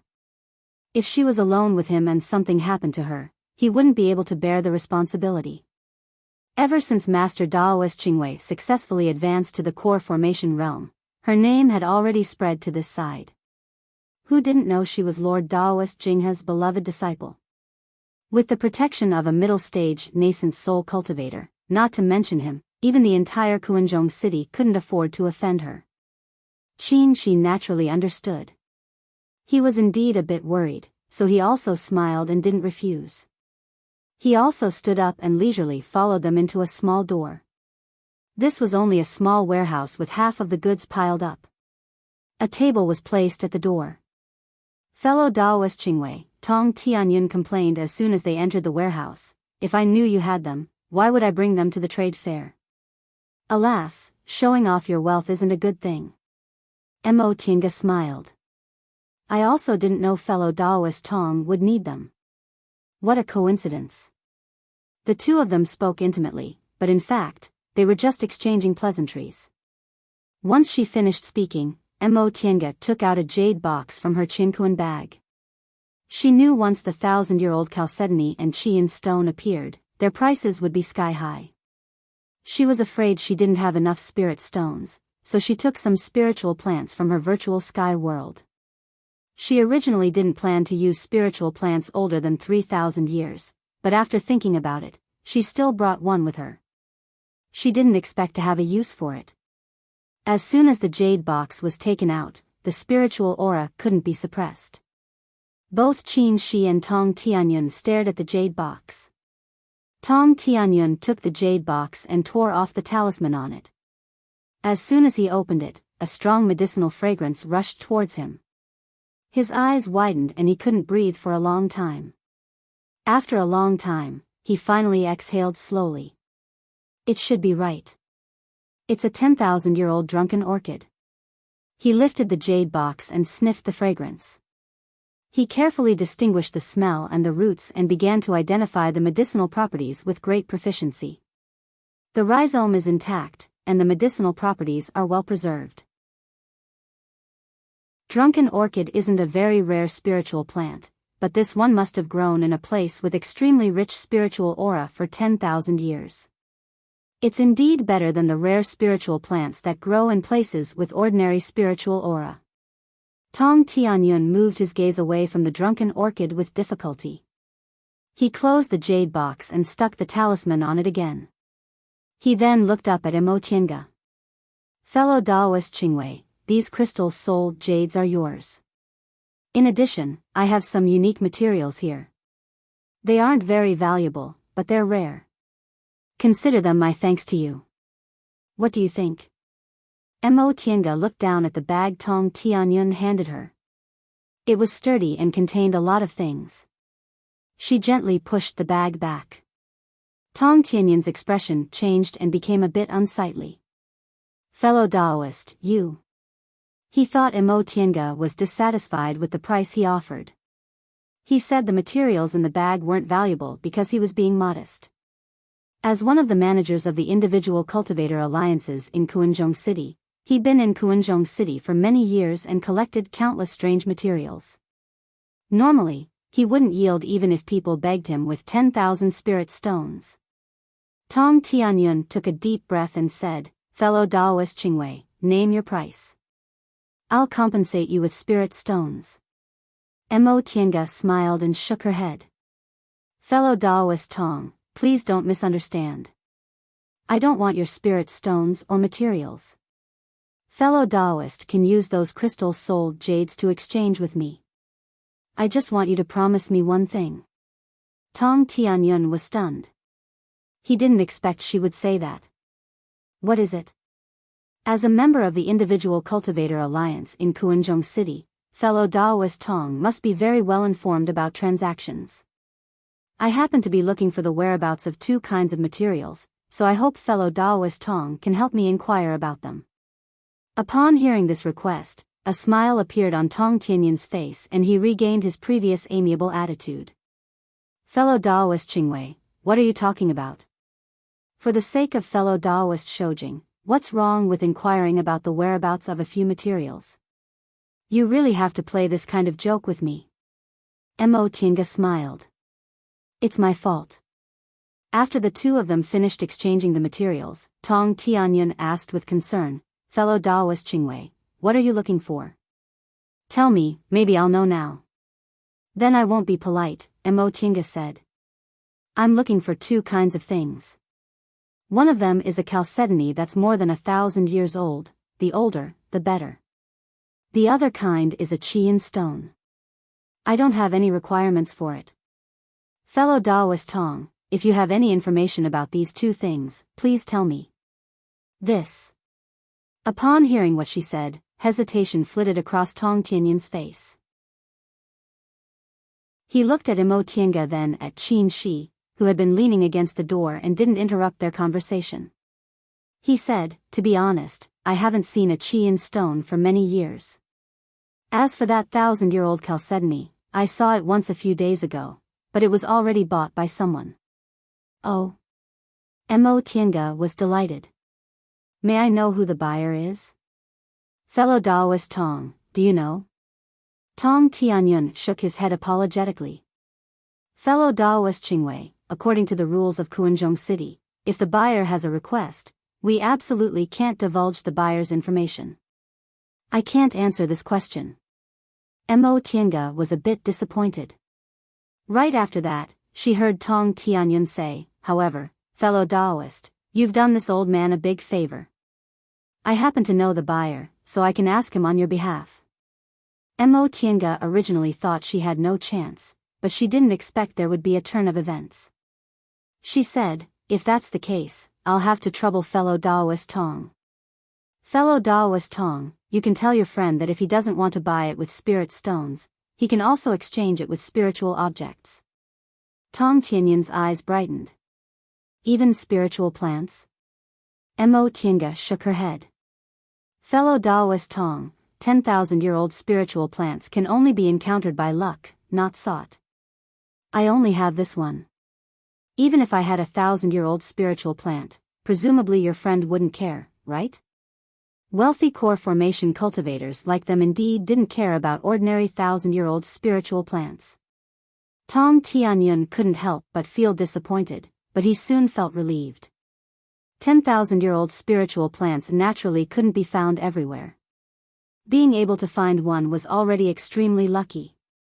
Alright, before we leave, I'll definitely give fellow Daoist an answer. In that case, thank you, fellow Daoist Tong. After the exchange was completed, the three of them returned to the small hall and sat down. Tong Tianyun said, I've finished my exchange with fellow Daoist Qingwei. Is there any other fellow Daoist who wants to exchange? Although everyone in the hall was curious about what they wanted to exchange, Tong Tianyun made it clear he wouldn't say anything, so they could only suppress their curiosity. After a while, another core formation cultivator spoke up. He wanted to use a Grand Valiant stone to exchange for a high-grade medicinal pill like the Clear Sky pill. Normally, this exchange would have been very attractive. Grand Valiant stones were a rare kind of wondrous stone used to cultivate swords. Unfortunately, because this trade fair was shaken by crystals, soul, jades and 10,000-year-old spiritual plants from the very beginning, it seemed very unattractive. Before long, the trade fair ended hastily. During the whole process, many people were absent-minded. Their gazes kept sweeping over the wizened and expressionless Tong Tianyun, or Mo Tiange, who had her eyes drooped as if she was meditating.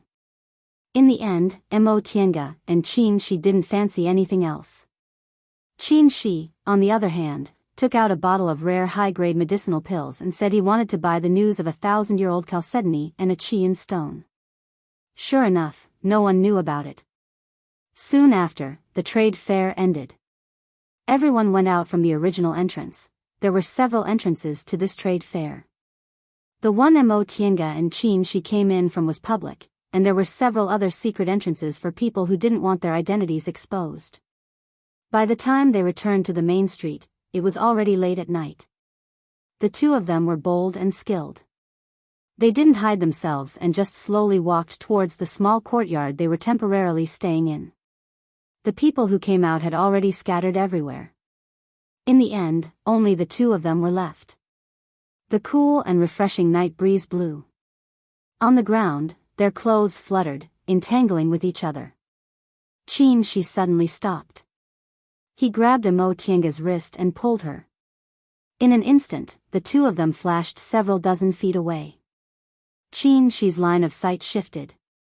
He coldly stared at a spot in the darkness and said in a heavy voice, Your Excellency, you've concealed your breath and followed us. What's your intention in the end? Chapter 268. Mo Tiange focused her gaze and saw a flash of light where they were standing. The bluestone slabs on the ground were all cut, leaving behind a faintly discernible spiritual aura. She was secretly shocked. Her divine sense was always paying attention to the surroundings, but she only sensed the spiritual aura the moment it appeared. If Qin Shi wasn't by her side, she might have been able to escape, but it would have been a lot more dangerous. Core formation cultivators really couldn't be underestimated. Qin Shi finished speaking, and the cultivator's aura finally appeared in their divine sense without any concealment. It was very restrained, but it hid its sharpness deeply. Mo Tiange secretly held the white silk handkerchief in her hand and the square seal magic weapon Lord Daoist Jinghe gave her with her other hand. With the white silk handkerchief in hand, even if this person attacked her, she would be able to resist and then wait for an opportunity to fight back. That person finally came out. It was the late-stage core formation cultivator whose cultivation level was second only to Qin Shi, who sat across from them at the trade fair. Qin Shi pushed her back and sent a private message, "Be careful." Although they were both in the core formation realm, there was a huge difference in strength between early-stage and late-stage core formation cultivators. Mo Tiange knew she hadn't even refined her natal magic weapon and didn't have the ability to show off, so she didn't say much and quietly retreated. That person said in a hoarse voice, "The two of you are really bold. You took out such treasures at the trade fair and actually dared to walk on the street without concealment. Aren't you afraid of being robbed?" Qin Shi sneered and stared at that person. "Robbed? You think you can?" Mo Tiange wrinkled her brows. She always felt that the Qin Shi outside was completely different from the Qin Shi inside the school, who was quiet and only cared about closed-door cultivation. The latter person had a slight shadow of the former senior martial brother Qin, but the former didn't look like him at all. "You're very confident." That person's face under the bamboo hat was hidden in the darkness, but his voice was full of interest. "Everyone says that although Qin Shoujing's talent is ordinary, he's far better than geniuses with single spiritual roots on the road of cultivation. I'm a bit unconvinced." "What does it have to do with me whether you're convinced or not?" Qin Shi's expression remained unchanged. "If you want to fight, please. Otherwise, don't waste our time." That person moved his head and said with a smile, "Fight? Here?" When all was said and done, Kuenzhong City was a city with a lot of mortals and most of the cultivators were low-level cultivators. If two core formation cultivators fought, it would definitely be a disaster. A slightly mocking smile appeared on Qin Shi's face. "Your Excellency, didn't you already make your move? Could it be that you've recalled the rule of Kuenzhong City forbidding fights in the city?" "Rules?" The man let out a low, hoarse laugh. "Kuenzhong City only has a few core formation individual cultivators. Even if they don't comply, what can they do?" These words were really arrogant. There weren't just one or two individual cultivators in Kuenzhong City, but 7 of them. This person disregarded the rules of Kuenzhong City like this. Could it be that he could fight 1 against 7? Besides, she'd seen Tong Tianyin's divine sense and Daoist Kumu's means. Since Qin Shi could see through them, they must be extremely powerful. Could it be that this person's vision was even higher than Qin Shi's? Taking a step back, between her and Qin Shi, one was in the early stage of the core formation realm, while the other was in the peak stage of the core formation realm. Qin Shi was only in the late stage of the core formation realm, so how could he possibly fight 1 against 2? That was what Mo Tiange was thinking, but in the next moment, she suddenly saw a flash of sword light. That black-robed cultivator had made his move. Qin Shi had long anticipated this. He raised his left hand, and a golden light sprang from his arm. The 3-yang real fire sword appeared in the golden light. He flipped his hand, and the 3-yang real fire sword soared high into the sky, forming a wall of fire that completely blocked that black-robed cultivator's sword aura. Seeing that Qin Shi easily blocked his sword aura, the black-robed cultivator tilted his head with a strange expression on his face. He was about to say something, but Qin Shi didn't give him the chance. He gathered extremely pure flame-colored spiritual aura in his right hand and pushed it lightly. The 3-yang real fire sword burst out with dazzling light and pounced on that person. In a hurry, the black-robed cultivator put his palms together and unsheathed the long sword on his back. The sword aura was extremely sharp and scattered sword light. This person was obviously a sword cultivator without a doubt. With such momentum, if he wasn't a sword cultivator, how could he have such a sharp sword aura? "Tiange!" Qin Shi suddenly turned his head and shouted. Sword aura had no eyes, so Mo Tiange knew what he meant. In an instant, she waved the white silk handkerchief, turning it into a mist that enveloped her. The mist was hazy, and no spiritual aura could be seen. The sword aura was sharp, but it disappeared without a trace when it encountered the mist. The fact that even she could block his sword aura so easily startled the black-robed cultivator. Before he could withdraw his sword, Qin Shi's sword had already arrived. He hastily pulled his sword back to block it. With a muffled sound, the sword aura and spiritual aura between the two swords collided and exploded with a loud bang. A fight of magical power between two core formation cultivators who were both very good at destructive means. How terrifying was the spiritual aura pressure produced. In an instant, the street was already in a mess. The bluestone slabs were broken inch by inch, and the street was beyond recognition. If the street wasn't wide, the shops on both sides probably wouldn't have been able to escape this disaster. As soon as the spiritual aura exploded, several flight lights flew out from the tallest tower in Kuanzhong City, flying in their direction. Qin Shi and Mo Tiange didn't move, and neither did the black-robed cultivator. Kuanzhong City wasn't big, so the flight lights arrived in a flash. They were 3 core formation cultivators, and the leader was Tong Tianyun. Fellow Taoists, you. Tong Tianyun was surprised to see them. Qin Shi glanced at Tong Tianyun, then raised his hand to withdraw his 3-yang real fire sword. He said, "Fellow Taoist Tong, you came at the right time. This person has been following us since we came out of the trade fair, and he even launched a sneak attack on us. I don't know what his intentions are." Tong Tianyun was even more surprised. He stared at the black-robed cultivator. "You." Although he only said one word, Mo Tiange had a bad premonition. Judging from Tong Tianyun's expression, he seemed to know this person. When the black-robed cultivator saw Tong Tianyun and the others coming, he laughed and took off his bamboo hat.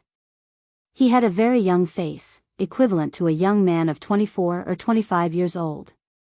He was clean and elegant, not as good as Qin Shi, but the tips of his eyebrows and the corners of his eyes carried the color of spring. His face was like a peach blossom, and as his eyes moved, he seemed to be full of affection. When Qin Shi saw this face, he immediately frowned and said in a muffled voice, "It's you." The youth smiled. "Isn't it me?" His smile made Qin Shi even more unhappy. "Since you're here, why didn't you come to see us directly? Why did you sneak attack us?" The youth waved his hand and put his sword back into its sheath. He then fanned himself with the bamboo hat in his hand and said frivolously, "It's because of you." His eyes flashed. He stared at Mo Tiange with his watery eyes and smiled. "Miss, are you Lord Daoist Jinghe's last disciple, Master Daoist Qingwei?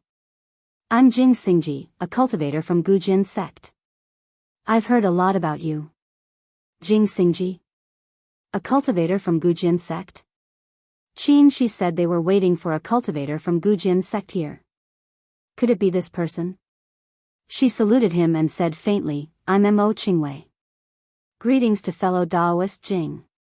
Jing Xingji was stunned to see that she wasn't moved in the slightest by his attentive attitude. He then smiled even more brilliantly. "So it's Miss Mo. When I first heard Miss Mo formed her gold core at such a young age and was called a genius among geniuses, I thought people were exaggerating. Now that I've met you, Miss Jing Xingji." Qin Shi bluntly called his name and showed his displeasure on his face.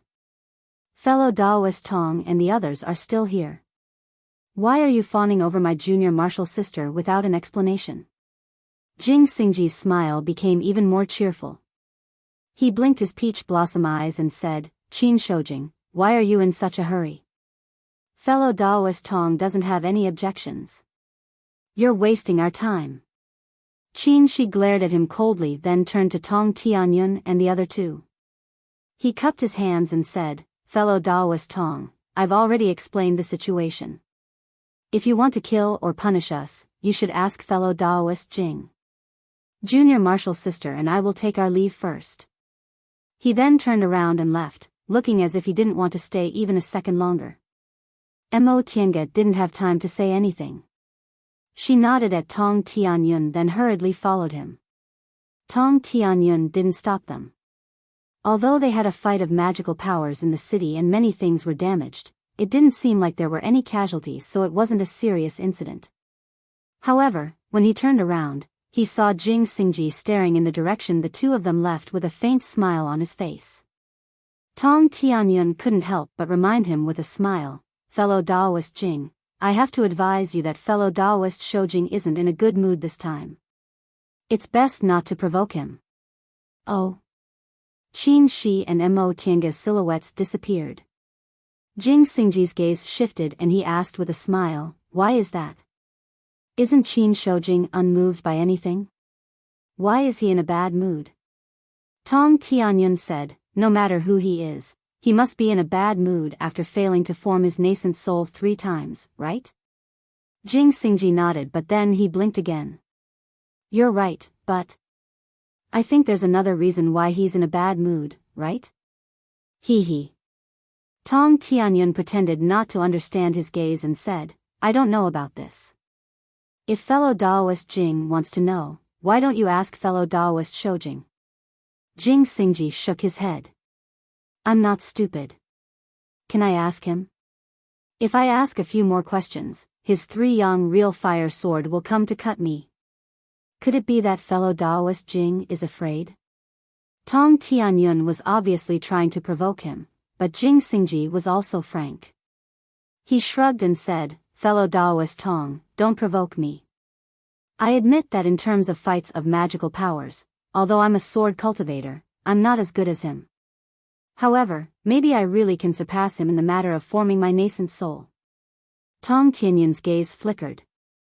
Fellow Daoist Jing, you're really confident. Could it be that you already have hope in forming your nascent soul? What are you talking about? Jing Xingji wasn't stupid. Once he saw Tong Tianyun's expression, he immediately pushed the blame away. Didn't Qin Shoujing fail to form his nascent soul 3 times? Presumably, he won't be able to form his nascent soul in a short time.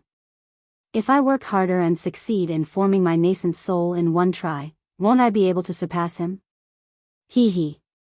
Tong Tianyun chuckled and said, it seems fellow Daoist Jing is very confident in this trip to Demonic Mountain. I can't say I'm confident, I just made a few extra preparations. Jing Xingji looked at Tong Tianyun and said meaningfully, isn't fellow Daoist Tong the same? Presumably, fellow Daoist Tong has a well-thought-out plan for this trip to Demonic Mountain. Tong Tianyun pretended not to understand what Jing Xingji said and changed the subject. Fellow Daoist Jing, since you're here, let's meet up tomorrow. We've already been delayed for a while. If the restrictions on Demonic Mountain disappear early, we'll suffer a huge loss. Right. Jing Xingji was all smiles. Since that's the case, I'll go back and rest first. Fellow Daoist Tong, see you tomorrow. Hey! Tong Tianyun stopped him. He was also all smiles. Fellow Daoist Jing, you disregarded our Kuanzhong city's rules and fought in the city, causing trouble and breaking things. Shouldn't you pay for it? Chapter 269. Qin Shi was in a very bad mood. Upon realizing this, Mo Tianga returned to the courtyard she was temporarily staying in and was about to return to her room. Unexpectedly, Qin Shi said from behind her, wait. His tone right now couldn't be considered good, but he obviously suppressed his emotions, so Mo Tianga stopped and said with a calm attitude, Senior Marshal Brother Shoujing, is there anything else? Qin Shi hesitated for a moment before he said, regarding today's matter, I still have to tell you. Startled, Mo Tianga asked, Senior Marshal Brother, could it be that you think it's a bit inappropriate for me to take out treasures like this? Qin Shi shook his head. We're not individual cultivators without any foundation. We have a school and a master to back us up, so taking out some treasures once in a while isn't a big deal. On the contrary, it would only make people feel that our Xianqing school isn't to be trifled with. Then, is there anything else? Qin Shi's probing gaze swept over her face. He asked, a 10,000-year-old spiritual plant, could it be a gift from your ancestor? Correct. Mo Tianga had long thought about how to answer this question, so her answer was very straightforward. Qin Shi nodded. This was the only answer he could think of. Is this what Senior Brother wants to say? Of course not, Qin Shi said, what I want to talk to you about is Jing Xingji. Oh. What's the problem with fellow Taoist Jing? Qin Shi hesitated for a moment then said, I've known this person since I formed my gold core. He was the disciple of Venerable Swordsman Zhongguang of Gujin sect. However, Venerable Swordsman Zhongguang already passed away 100 years ago, so the status of his disciples in Gujin sect is quite awkward. Because this Jing Xingji was treated unfairly in the sect, his temperament is quite strange. He loves to provoke female cultivators, but in fact, he doesn't want to take responsibility. You, Senior Marshal Brother Shoujing, are you worried I'll be bewitched by this person? Before he could finish, Mo Tiange interrupted him and said bluntly. She said the word, confused, so bluntly, causing Qin Shi's face to slightly redden. He turned his head away somewhat uncomfortably. I was just reminding you. The corners of Mo Tiange's mouth twitched. She finally smiled and said, Thank you for your kind advice, Senior Marshal Brother. Can I go back and rest now? With an awkward expression, Qin Shi nodded. Mo Tiange then turned around and went back into the house. Once she returned to her room, Mo Tiange sat down and rubbed the space between her eyebrows. She admitted that she was a little unhappy just now. How could she be such a shallow person? No matter how beautiful Jing Xingji was, or how sweet his tongue was, it was none of her business. But Qin Shi's advice was, after all, because he cared about her, so she calmed down after thinking about it. In fact, when they met again 35 years later, she still couldn't figure out what Qin Shi was thinking. She knew from a cultivator's point of view, Qin Shi treated her extremely well. When she was injured in the 10,000 laws of nature formation, he went out to look for medicine for her. On the trip to Demonic Mountain, her cultivation level was obviously low, but he was still willing to take her along. She did not know if this was the affection of her senior martial brother Qin, who had gone through thick and thin with her, or the care of her father's friend, Immortal Shou Jing, for the younger generation. However, it was one thing to feel sentimental. Logically, she did not want to spend too much time with senior brother Shoujing. Or perhaps, she had been too competitive all her life. When she was young, she was better educated than Tianjun and the other boys. Later on, she always wanted to cultivate to become an immortal, and was unwilling to indulge in cultivation just because she was a female cultivator. Later on, she finally made a name for herself. She had talents and a master. But at that time, she was even more unwilling to indulge herself. She wholeheartedly regarded those genius cultivators as her goal. Now, it wasn't that she didn't have any regrets in her heart. If it had always been that senior martial brother Qin, maybe she would have spoken her heart and asked for a future for herself. But, he wasn't only senior martial brother Qin, but he was also immortal Shou Jing. She was unwilling to look up to a person like this and become a little woman under his protection. Besides, she also couldn't understand his thoughts. He was a person with a firm Tao heart, so he most likely never thought about dual cultivation. If she let go of her feelings too much and ended up like Wei Jiaxi or Wan Mingzhu, what would she do? She admitted she was timid and didn't dare to pursue it as persistently as them because her final goal was still to achieve the great Tao. She was unwilling to give up for anything. So, let it be. However, ever since they left the mountain, this senior martial brother Shoujing's attitude towards her, although he still took care of her in every aspect, was clearly resentful. She was puzzled. What was he resentful about? Was it because he went out to look for medicine and got seriously injured? With his mental state and cultivation level, he shouldn't be like this. Since she couldn't understand things, she simply put them at the back of her mind. Mo Tiange disguised herself outside, then entered the virtual sky world. She put the crystal soul jade she got from the trade fair in the virtual sky world first and kept the 2 stone sculpture puppets by her side.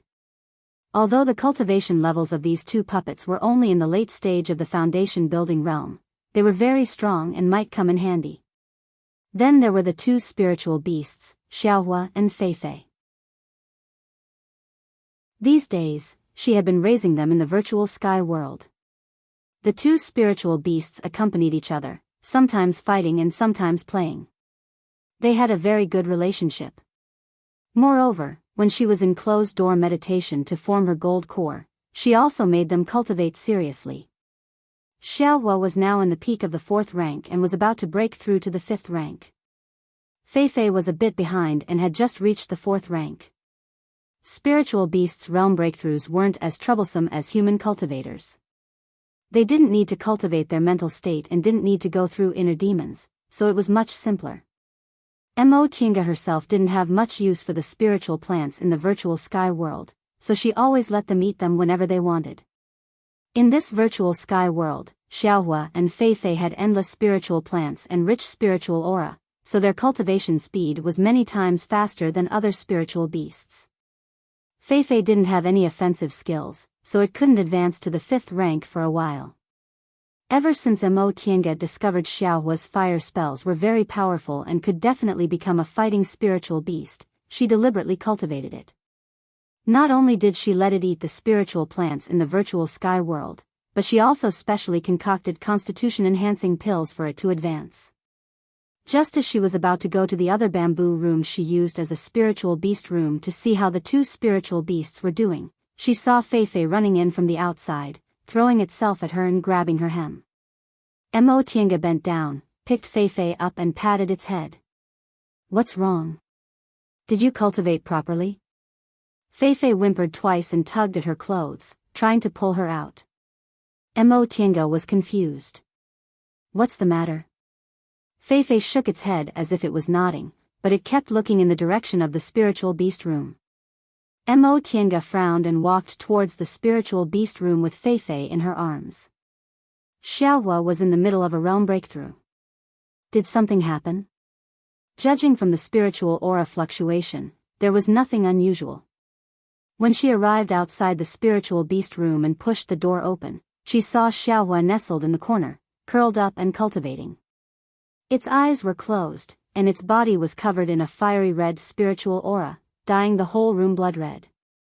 Feifei barked again, but it didn't dare to disturb Xiaohua. It just circled around it twice then ran back to grab her hem. Mo Tiange carefully sensed it then smiled and lowered her body to stroke Feifei's head. "Don't worry, Xiaohua's about to advance. Let's not disturb it." Feifei seemed to be a bit confused, but seeing that she was comforting it, it obediently followed her out and returned to the main room. The red light on Xiaohua's body was its fire spiritual aura.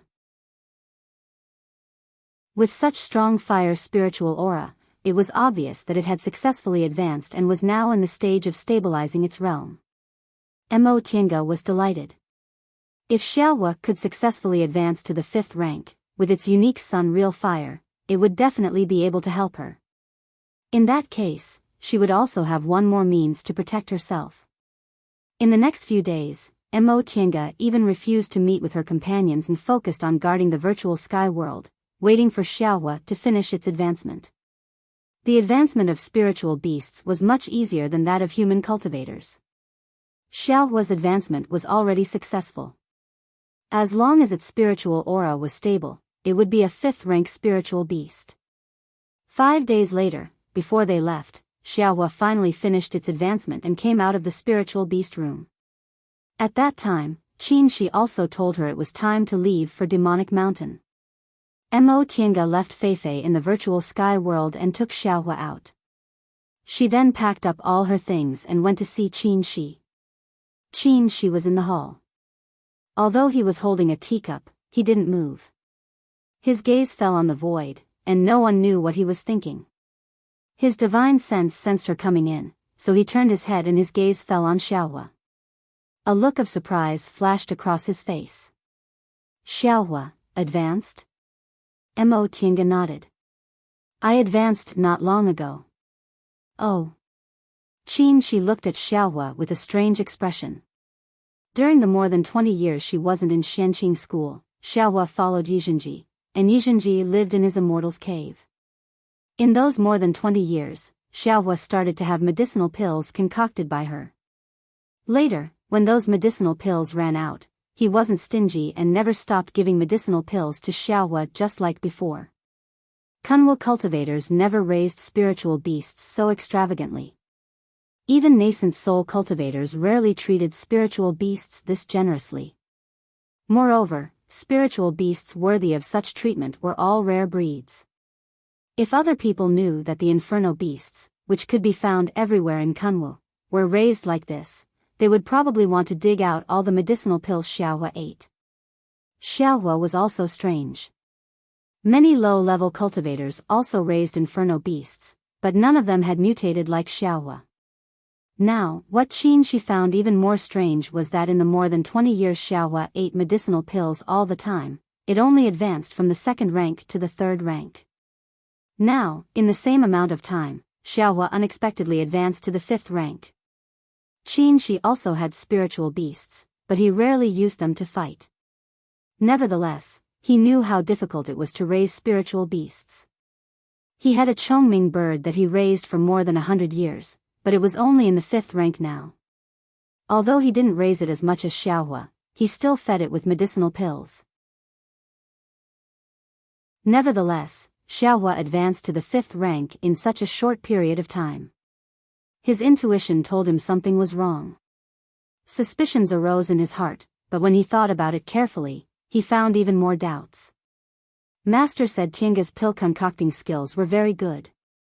Just like that time when he saw Jinji feeding Xiaohua medicinal pills, they were refined to perfection. But what was even more astonishing was that those medicinal pills were actually made from 1,000-year-old spiritual plants. Even if she received many spiritual plants from a deification cultivator 60 years ago, she shouldn't be this extravagant, right? Her pill concocting skills must be the result of concocting many medicinal pills, but where did she get those medicinal plants? His pill concocting skills were the best in all of Clear Spring Peak. Master saw that he had a talent for pill concocting, so he deliberately trained him. Usually, whenever there were spiritual plants, they were always sent to him.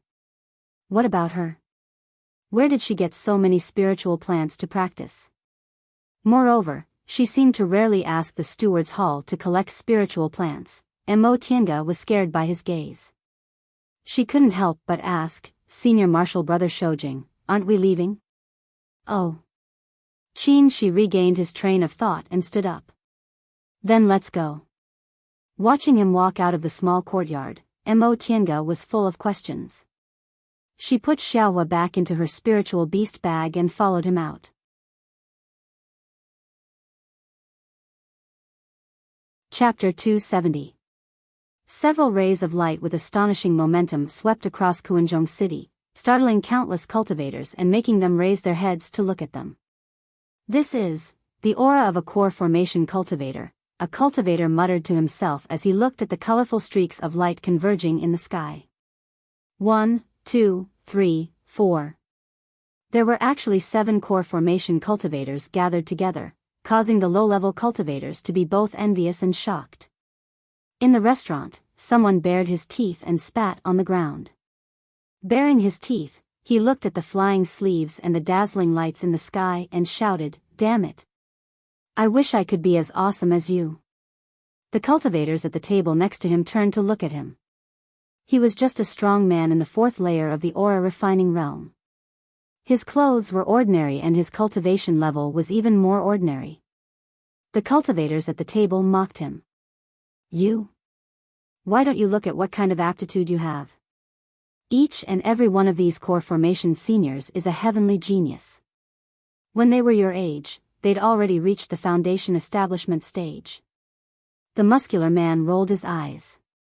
He didn't want to argue with this person and said confidently, "I was just joking. Core formation? I'll thank the heavens and earth if I can reach the foundation establishment stage." These words resonated with most of the low-level cultivators in the restaurant. Most of them were just itinerant cultivators. Let alone core formation, they couldn't even reach foundation establishment. Sigh, when will I be able to form my gold core too? The group of cultivators looked at the ray of light in mid-air with envy. Fellow Daoist Shoujing, fellow Daoist Qingwei. In midair, Daoist Kumu greeted them, who were the last to arrive. All 7 of them had arrived. Qin Shi swept his gaze over them then returned the greeting. Fellow Daoist Kumu, fellow Daoists. Daoist Kumu and Tong Tianyun smiled and cupped their hands. Madame Feng was treading on a lotus leaf-shaped flying magic tool, ignoring them. Jing Xingji looked at them with a faint smile. Lei Dongqing was still holding his wine jar. He said anxiously, "You two are so slow. We've been waiting for a long time. Let's go, let's go." "Fellow Daoist Lei, what's the rush?" Daoist Kumu said with a smile, "It takes half a year to a year for the restrictions on Demonic Mountain to slowly weaken and disappear. It's only been 2 or 3 months since we got the news. When we arrive at Demonic Mountain, we still have to wait." "That's hard to say," Lei Dongqing said. "What if it was opened earlier? You'll just be following behind others and picking up scraps." Old Lei is right. Madame Feng's gaze was cold, completely different from her flirtatious appearance that day. "When we reach Demonic Mountain, we still have a lot of things to do. Let's go." Both of them were in such a hurry, and the others didn't have any objections, so Daoist Kumu said, "In that case, let's go." The 7 cultivators used their own methods to form a formation and flew toward the east. Daoist Kumu was riding a red-crowned crane, Tong Tianyun's flying magic weapon was like a canoe, Madame Feng was stepping on a lotus leaf, and Lei Dongqing was sitting on top of a wine jar. Mo Tiange couldn't help but get goosebumps all over her body when she recalled that he held a wine jar and drank from it every day. Jing Xingji was naturally riding a flying sword, while Qin Shi was riding a flying cloud. She didn't ride Qin Shi's flying cloud like she did when she came here. Instead, she took out the white silk handkerchief and used it as a flying magic weapon. Among the 7 of them, Qin Shi's flying cloud, Jing Xingji's flying sword, and Tong Tianyun's canoe were the fastest. Mo Tiange could keep up with them fairly easily, but the others weren't weak either. Although they were just hurrying, it was also a way to evaluate each other. Madame Feng was a bit surprised to see Mo Tiange easily keeping up with everyone, so she took a second look at her. "Fellow Daoist Qingwei." Sitting in the canoe, Tong Tianyun was the most relaxed, so he came over to talk to Mo Tiange. Mo Tiange tilted her head to look at him. "Fellow Daoist Tong, what's the matter?" Tong Tianyun said, "I've already asked about that matter. My friend said that since we're going to Demonic Mountain, he hopes fellow Daoist Qingwei can exchange a mystical object from Demonic Mountain for it." Mo Tiange was a bit stunned. "What does that mean?" Tong Tianyun smiled and said, "To tell you the truth, fellow Daoist Qingwei, my friend is also like me. He doesn't have much time left in his life, and because of his clan, it's inconvenient for him to go to Demonic Mountain with us. He bought the chalcedony to concoct medicinal pills, but it's not that he absolutely needs it. There's a unique spiritual object on Demonic Mountain that's very useful to him. If fellow Daoist Qingwei's lucky and can get that spiritual object, my old friend is willing to exchange it for a chalcedony." Mo Tiange paused for a moment then said, "Fellow Daoist Tong, this transaction isn't fair. Which spiritual object on Demonic Mountain isn't extremely rare? Although chalcedonies older than 1,000 years are rare, their value is far from comparable. Besides, after entering Demonic Mountain, it's really too difficult to get a specific spiritual item." Tong Tianyun stroked his beard with a smile and said, "The value of an object depends on its demand.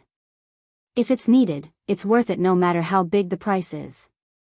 Fellow Daoist Qingwei, you understand this principle, right?" Mo Tiange naturally understood this. Otherwise, she wouldn't have asked the steward's hall to buy those materials at sky-high prices. But understanding was one thing, she naturally couldn't let herself suffer too much during the transaction. "Fellow Daoist Tong is right, but I wonder how much your friend needs this spiritual object." "This." Tong Tianyun paused for a moment then shook his head with a smile. "Fellow Daoist Qingwei, with your Xianqing school's wealth, why do you need to compete with individual cultivators like us for petty profits? Rest assured, the spiritual object my friend mentioned isn't too difficult to find. In terms of value, it's a bit higher than 1,000-year-old chalcedony, but if fellow Daoist urgently needs chalcedonies, it won't be too much of a loss." Mo Tiange thought for a moment, then chose to take a step back. All right, fellow Daoist Tong, tell me what you're looking for first. If I happen to find it on this trip, I'll submit the transaction. If I can't find it, I can only drop the subject. Tong Tianyun nodded. That's good. I'll be able to give an explanation to my old friend. The two of them then continued to hurry on with their journey, exchanging a few words from time to time. Because the two of them were using secret voice transmissions, the others didn't know what they were talking about. Only Jing Xingji glanced at them with a smile. Mo Tiange saw that his face was like a peach blossom and his eyes had a soul-stirring look, so she felt disgusted and turned her head to ignore him. Jing Xingji, however, wasn't annoyed. He still showed a faint smile, then turned his head to follow Daoist Kumu. The next few days were boring journeys. There were often cultivators flying at high speed like them in the sky. Lower-level cultivators all avoided them when they saw so many core formation cultivators. When they occasionally ran into cultivators in the same realm as them, they couldn't help but greet them, but they still went their separate ways. Compared to foundation building and aura refining cultivators, core formation cultivators were obviously much more indifferent, or perhaps, they were much more arrogant. Those who could cultivate to the core formation realm were either extremely talented or had great fated chances. Which one of them didn't look down on ordinary cultivators? Those with higher statuses were elders of large sections. Those with lower statuses were doing very well even in small sections. If they were vagrant cultivators, they were even more impressive. Vagrant cultivators who were able to cultivate to the core formation realm were all outstanding. However, in these past few days, Mo Tiange got along well with Daoist Kumu and Tong Tianyun. Even Madame Feng, who probably didn't find her so displeasing to the eye anymore, would occasionally say a few words to her. Mo Tiange, who originally cut the queue halfway, gradually blended into this small core formation team. But when they were taking a break, Qin Shi secretly pulled her back. Junior Marshal Sister Qingwei. These past few days, Mo Tiange had adapted to the way he called her. If he called her Tiange, it meant he was in a good mood. If he called her Junior Marshal Sister Qingwei, it meant he wanted to distance himself from her. Mo Tiange thought about it and felt very helpless. Why was this senior marshal brother Shoujing even more unhappy than her after the truth was revealed? With his mental state and cultivation level, he shouldn't be like this, right? Mo Tiange's eyes wandered, but she didn't answer. Qin Shi frowned and called her again, Junior Marshal Sister Qingwei. He slightly raised his voice, startling Mo Tiange back to her senses. Mo Tiange was a bit annoyed when she realized she was distracted. This wasn't a good habit for cultivators. Senior Marshal Brother Shoujing, what's the matter? Qin Shi glanced at her and said faintly, Junior Marshal Sister, you seem to have a good relationship with them these days? Them? Daoist Kumu and the others? Mo Tiange said, we were just chatting. What's wrong with that? Nothing. I just wanted to tell you that you'd better keep your distance from them. Mo Tiange was puzzled. Since we're companions, shouldn't we communicate more? I don't know them at all. If we don't communicate, it'll be hard for us to have a tacit understanding. Qin Shi raised the corner of his mouth somewhat mockingly. If it was in the past, it wouldn't be a big deal. But do you remember what happened before we left? That old Tong exchanged a 10,000-year-old spiritual plant from you? Mo Tiange nodded. Yes, what's wrong with that? Of course, it's very problematic. Qin Shi said faintly, a 10,000-year-old spiritual plant isn't something ordinary core formation cultivators can afford. With Kuanzhong City's strength, there's no nascent soul cultivator behind them. If they had a 10,000-year-old spiritual plant, they'd be bullied by nascent soul cultivators sooner or later. That day at the trade fair, Old Tong directly said he wanted to exchange for a 10,000-year-old spiritual plant, so this matter must have been leaked. The core formation cultivators of the individual cultivator alliance in Kuanzhong City are all shrewd. How could they make this kind of mistake? Moreover, he exchanged for a 10,000-year-old spiritual plant and went to Demonic Mountain with us. It's impossible for him to concoct a 10,000-year-old spiritual plant into medicinal pills in such a short time. Mo Tiange thought for a moment and was a bit surprised. Then what's fellow Daoist Tong's purpose in exchanging for a 10,000-year-old spiritual plant? I don't know. Qin Shi shook his head and asked her, did he and Daoist Kumu talk to you about anything these past few days? Nothing. Mo Tiange thought carefully. It's nothing more than some miscellaneous things in Kunwu. It seems there's nothing special. Right, the two of them seemed very confident about the trip to Demonic Mountain. Qin Shi smiled, but his gaze was even more determined. That's right. A 10,000-year-old spiritual plant isn't used to concoct medicinal pills. It's not used to concoct medicinal pills? Mo Tiange was a bit confused. Then what else can it be used for? To give gifts. Gifts? Mo Tiange thought for a moment and understood. To a nascent soul cultivator? Qin Shi nodded. It's very likely. After a pause, he said slowly, maybe in the beginning, they didn't think they could get a 10,000-year-old spiritual plant. Maybe they just wanted to use those crystal soul jades to exchange for something from a nascent soul cultivator. Although crystal soul jades aren't as rare as 10,000-year-old spiritual plants, collecting so many of them isn't much easier than finding 10,000-year-old spiritual plants. I'm afraid old Tong didn't collect them by himself. Instead, he gathered the strength of Kuanzhong City. Then what's their purpose? Maybe they wanted to exchange for something. Qin Shi frowned. He thought for a while and shook his head. In the end, it's just my guess. I don't have any solid evidence. You just need to be more careful on the way. Mo Tiange answered. She thought to herself that as a core formation cultivator, she really had a lot of things to learn. Qin Shi deduced such a possibility based on a few clues. Regardless of whether it was true or not, at least he could raise his vigilance and avoid some dangers.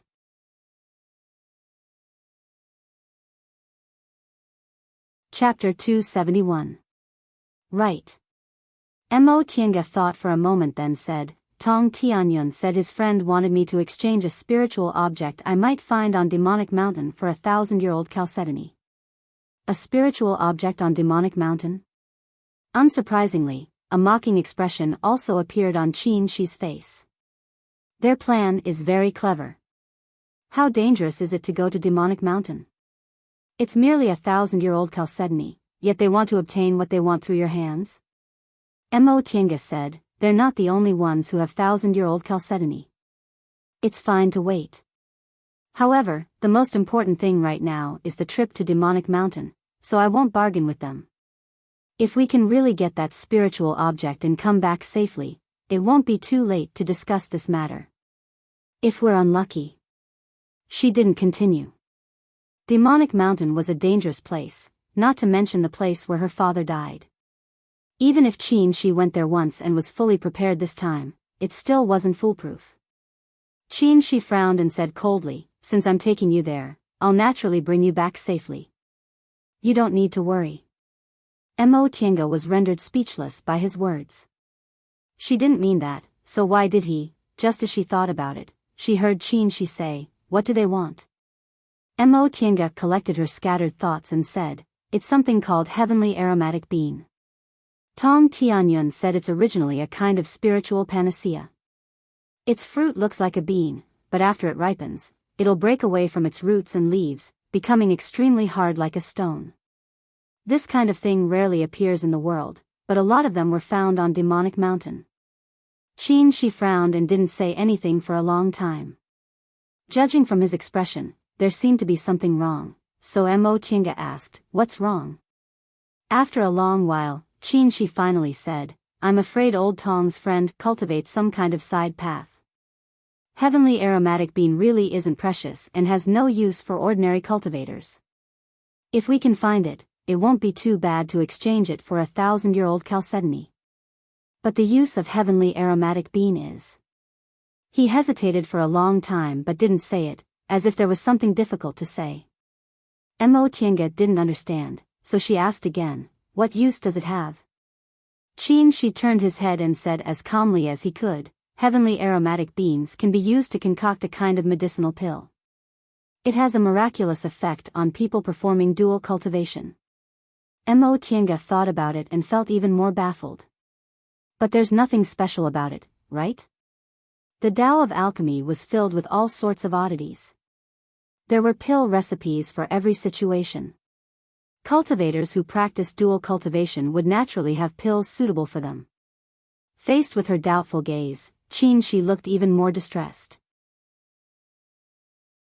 After a long time, he finally squeezed out a few words. This isn't an ordinary medicinal pill, it's an aphrodisiac, fellow Taoist Shoujing, fellow Taoist Qingwei. Taoist Kumu's voice rang out from afar, breaking the strange silence. The two of them raised their heads and saw Taoist Kumu waving at them. It's time for us to go. The two of them felt as if they had been pardoned.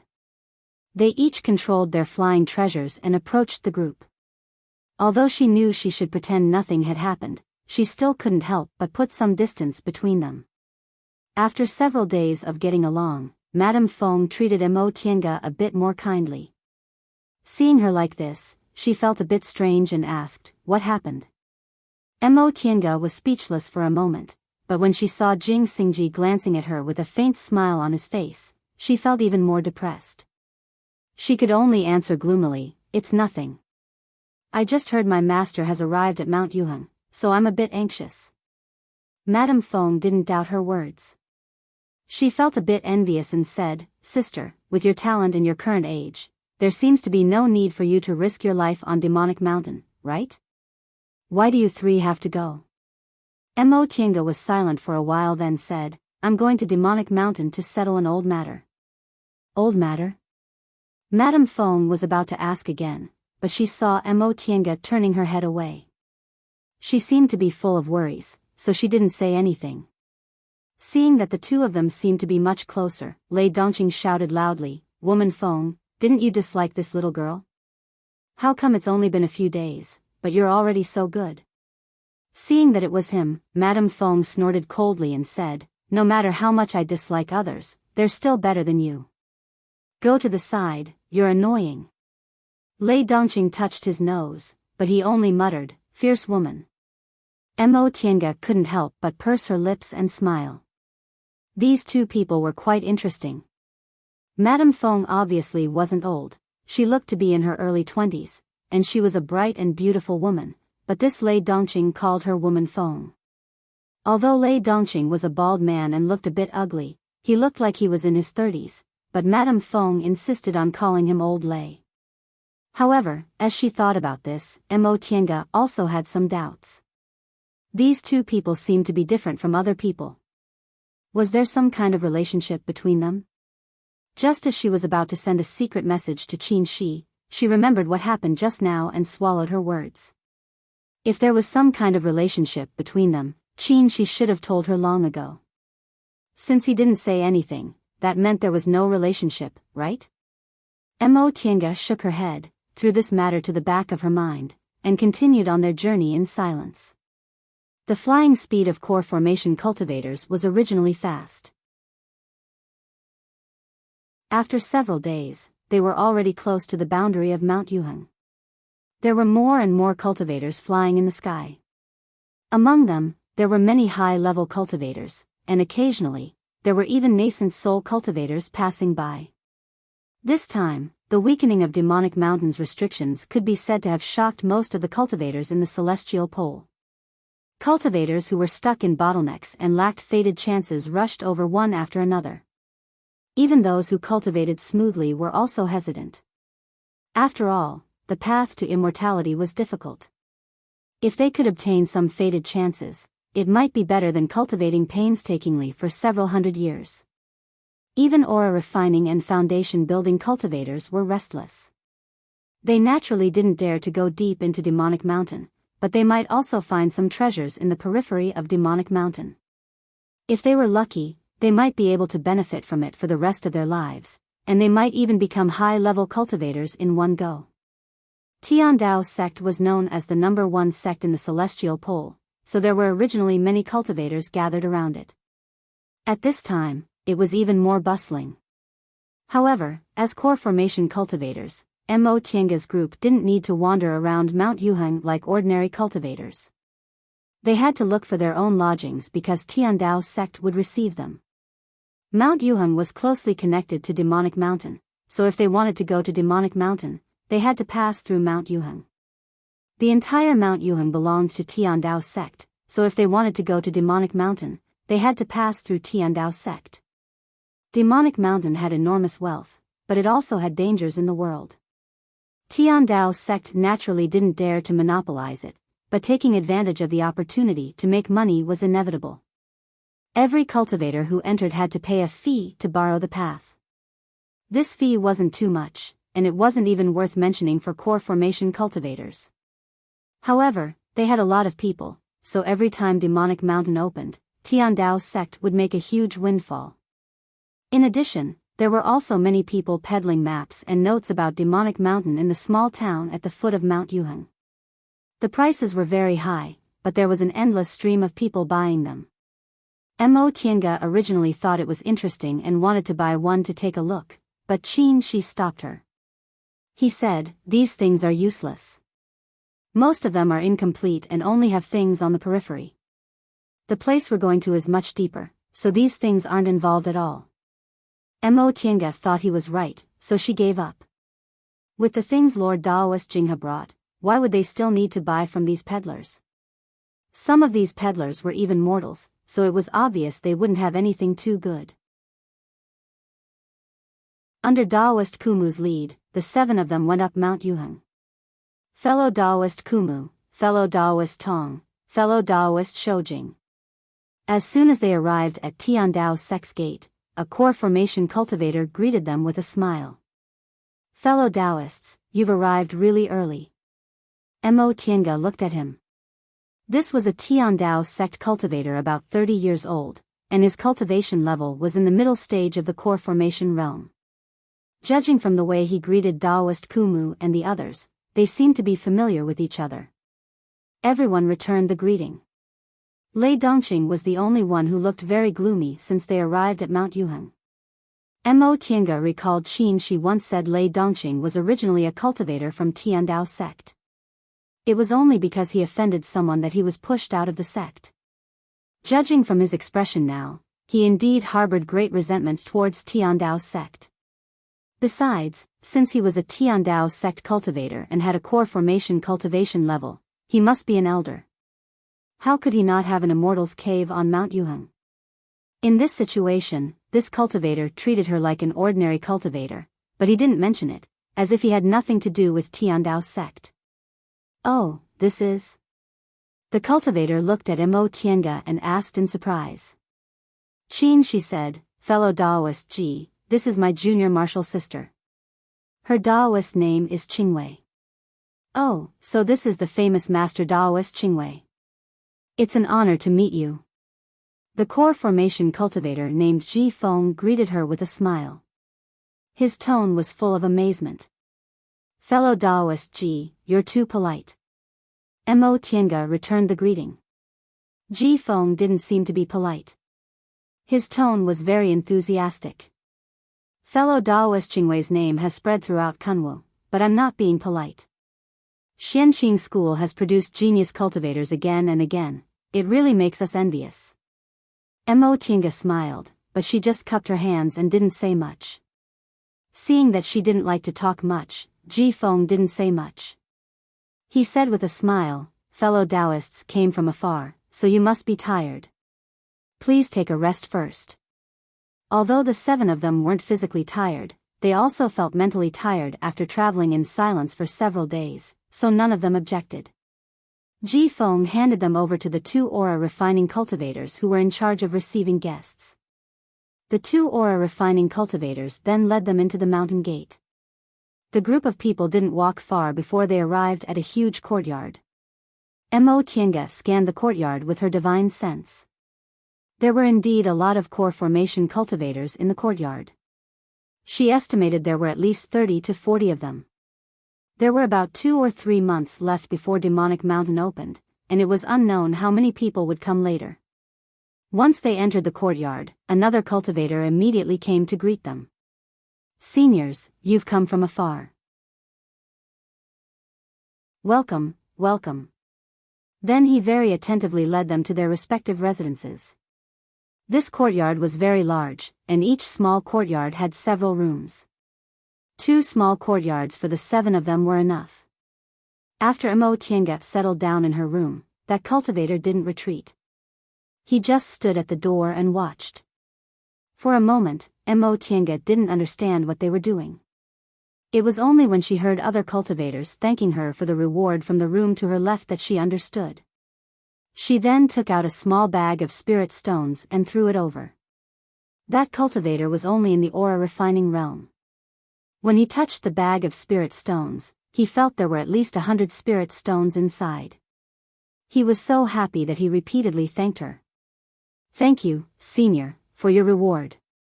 "Thank you, Senior." Imo shook her head as she watched that cultivator retreat. Since he was a core formation cultivator, she naturally had to be a bit more generous. Coupled with the fees for borrowing the way, Tiandao's sect really made a huge profit.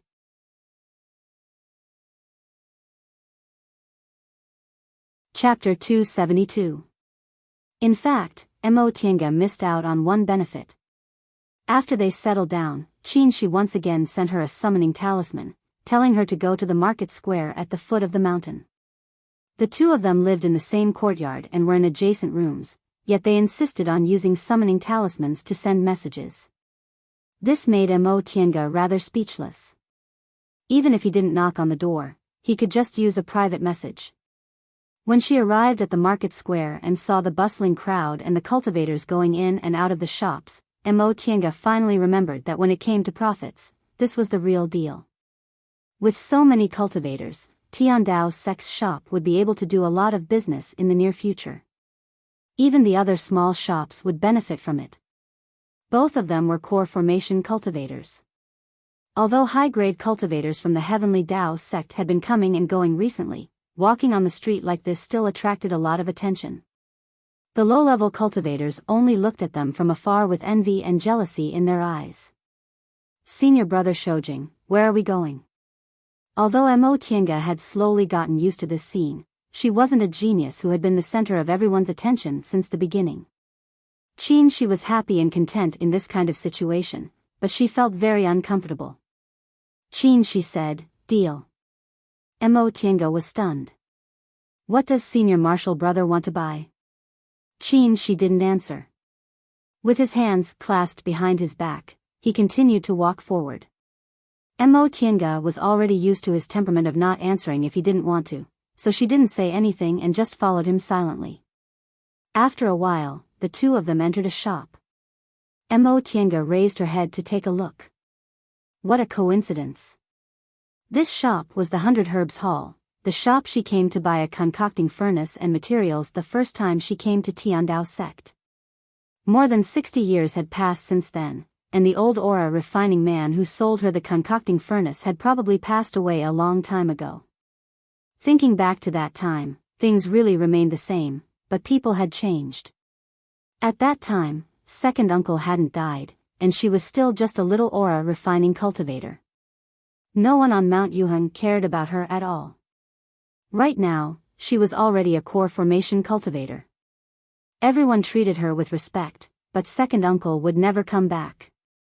As soon as they entered 100 Herb Hall, a shop assistant immediately came forward and greeted them respectfully. "Welcome, seniors. Is there anything this junior can help you with?" She didn't answer. He only said, "I'm looking for Hu Zonghai." Upon hearing this, a surprised expression appeared on the shop assistant's face, but he immediately said, "Please take a seat inside. This junior will immediately report to you." "May I know your name?" "My surname is Qin." The waiter led them to a side room and went to report. Imo was filled with questions. The old man she met here 60 years ago was a member of the Hu family. Thinking about it, this 100 Herb Hall was most likely managed by the Hu family. If that was the case, then this Hu Zonghai was undoubtedly a member of the Hu family. Qin Shi clearly said he was looking for Hu Zonghai. Could it be his old friend? This wasn't strange at all. Master had once said that apart from cultivating in seclusion, this senior martial brother also spent a lot of time outside. Presumably, he had gotten to know many strange people with different identities.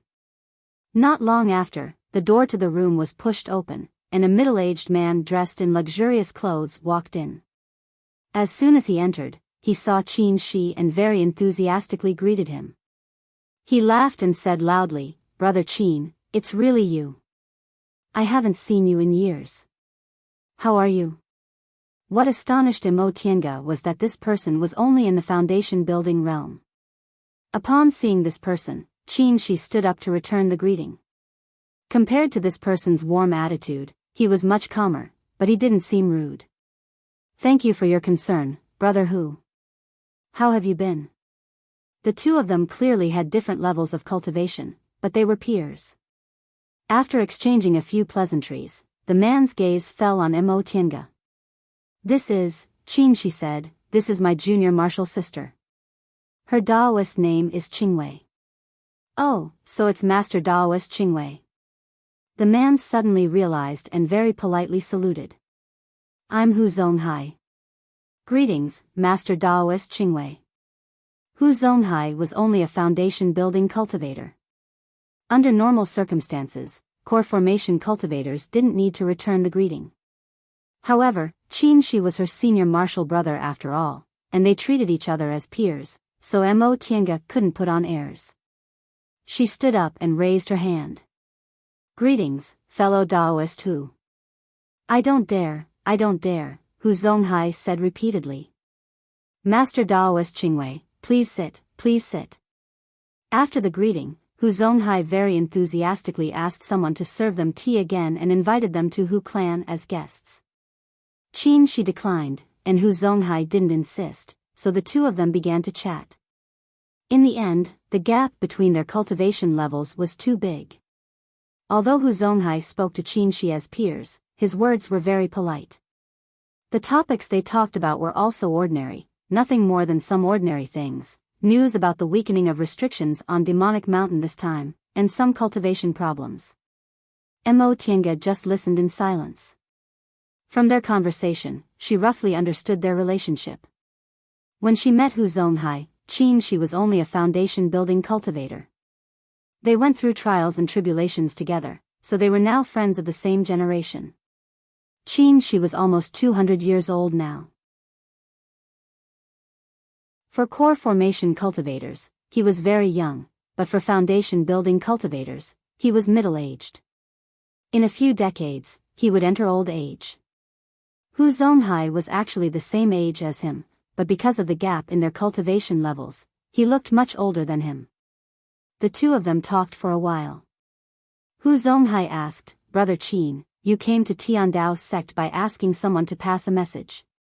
Now that you've come in person, is there something important?"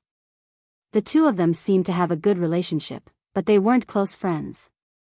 Qin Shi came to visit them as soon as he came, and he even brought someone else with him.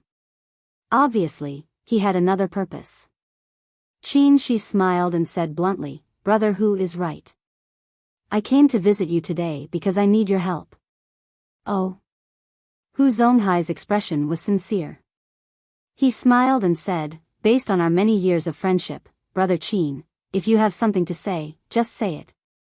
As long as I can do it, I definitely won't refuse." Mo Tiange couldn't tell whether this was polite or not. This Hu Zonghai was obviously different from cultivators like them.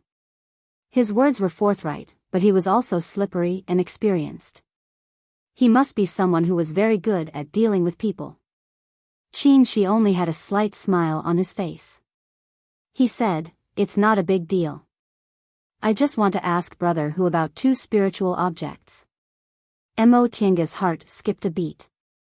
She couldn't help but look at Qin Shi. Hu Zonghai was surprised. "Oh. Brother Qin, are you looking for some kind of natural treasure? Even with Xianqing School's connections, you still couldn't find it?" Qin Shi smiled. "Since I can't find it, it must be something extremely difficult to find. Hu Zonghai laughed. You're right. Brother Qin, tell me about it. Although my cultivation level isn't high enough, I'm good at finding people and things. Maybe I've heard of it. Qin, she said bluntly, I'm looking for two things. One is 1,000-year-old chalcedony, and the other is Qian stone. Brother Hu, have you heard of them recently? Mo Tiange lowered her head. Sure enough, he was looking for those two things. About that. Hu Zonghai pondered for a while. Brother Qin is indeed looking for rare things. 1,000-year-old chalcedony is fine since I've heard of it occasionally, but Qian stone, if I didn't manage the shop for the sect all year round, I'm afraid I wouldn't know what it is. However, I manage 100 Herbs Hall, and Qian stone is a material for refining tools, so I have to ask around. Qin, she said, if Brother Hu can tell me where it is, I'll be very grateful. Hu Zonghai smiled. It's nothing. It's nothing. Brother Qin, I can't guarantee anything about Qian stone, but there seems to be news about 1,000-year-old chalcedony a few days ago. If you don't mind, can you wait for me to inquire about it? That'll be great. Thank you, Brother Hu. The two of them chatted for a while before Qin she took his leave. Hu Zonghai saw the two of them out, asked where they were staying, and told them that he would inform them if he had any news in 3 days at most. After saying goodbye to Hu Zonghai, the two of them went back in silence. Qin, she didn't say anything, and Mo Tiange also lowered her head, her mind wandering. The monastery of a big cultivation group was naturally very high. From the foot of the mountain, there were thousands of jade steps that extended all the way to the clouds. Under normal circumstances, only aura refining disciples who couldn't fly would climb these jade steps. After they built their foundation, they could only fly. Mo Tiange didn't know what Qin she was thinking. He didn't use a flying magic weapon and just walked step by step. However, Mo Tiange was preoccupied, so she just followed him with her head lowered and didn't think about this. As they walked, the person in front of them suddenly stopped. Mo Tiange bumped into him, causing her nose to turn red. If it weren't for the spiritual aura protecting her body, she might have had a nosebleed. Qin, she turned around and stared at her with a frown. What are you thinking about? Why did you bump into him like this? Mo Tiange looked embarrassed. Not to mention a core formation cultivator like her, even a small aura refining cultivator who had just entered the path of immortality wouldn't stupidly bump into someone else's back. It was clear that she was completely distracted just now. She clearly bumped into him, but she didn't react in time. Fortunately, Qin she didn't ask her about it seriously. After saying that, he continued walking. Mo Tiange touched her nose and continued to follow him. Staring at the back of the person in front of her, she suddenly felt like she had returned to the time when she was in Yunwu sect. At that time, she didn't spend much time with senior martial brother Qin, but every time they met, it was more or less the same. He would spontaneously walk in front of her and she would just follow him. In the blink of an eye, more than 60 years had passed. The two of them were no longer the small cultivators from back then. Their statuses were as different as heaven and earth, but the situation they got along with each other was still the same. At that time, they each had their own secrets. When they entered Yunwu sect, they called each other senior martial brother and junior martial brother but kept a distance from each other. Now, they were real martial brothers and sisters, but they still kept their distance. Although they trusted each other, they didn't open their hearts to each other. In fact, whether it was senior martial brother Qin or senior martial brother Shoujing, both of them treated her extremely well. Senior martial brother Qin was cold, but he always cared about their relationship as fellow disciples. As for senior martial brother Shoujing, he seemed indifferent, but if she thought about it carefully, her smooth journey might have been because he paved the way in front of her. Just like now. She only mentioned it once, but he always remembered that the first thing he had to do after arriving at Tiandao's sect was to inquire about information for her. It would be a lie to say she didn't feel grateful, but she had never been an outgoing person. Even if she felt grateful, she would only keep it in her heart. Senior Marshal Brother Shojing. She suddenly stopped. She seemed to answer her carelessly. He took several steps forward, but when he realized she wasn't following him, he stopped and turned around. He saw her standing about 5 or 6 steps away from him. Her head was lowered, so he couldn't see her expression clearly. After a while, she finally said, "Thank you." It was a sentence without any head or tail, but he understood it. After a moment of silence, he said with an indifferent expression, "It was nothing. No need to mention it again." Her head was still lowered, but she didn't answer. He also didn't say anything. After a long time, Mo Tiange finally said, "But, Senior Marshal Brother, please don't treat me so well in the future." She suddenly turned around and walked up 2 steps. He then stopped and said coldly, "What are you worried about?" Mo Tiange didn't say anything. He turned his head, glanced at her, and sneered. "Or do you think I'm greedy for something?" Without waiting for her answer, he waved his long sleeve and summoned his flying cloud. In a flash, he flew up the jade steps and went straight to Mount Yuheng. He didn't wait for her even for a moment. Mo Tiange was left behind. She stared at his back and swallowed back the words, "No." She just wanted to say that he shouldn't treat her so well. If he treated her so well that she would overthink things, it wasn't what he thought.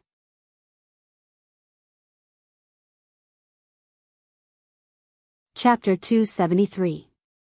3 days later, as expected, Hu Zhonghai sent a message.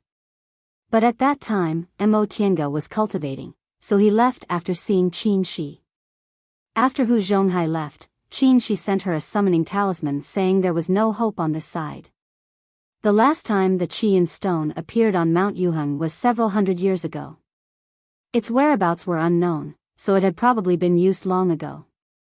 The 1,000-year-old chalcedony did appear several years ago, but unfortunately, when Hu Zhonghai found the person who bought it, that person stubbornly refused to sell it no matter what conditions Hu Zhonghai proposed. Although Hu Zhonghai was only a foundation-building cultivator, he was a member of the number 1 cultivation clan in Tiandao sect. This was Tiandao's sect, but that person was unwilling to give him face.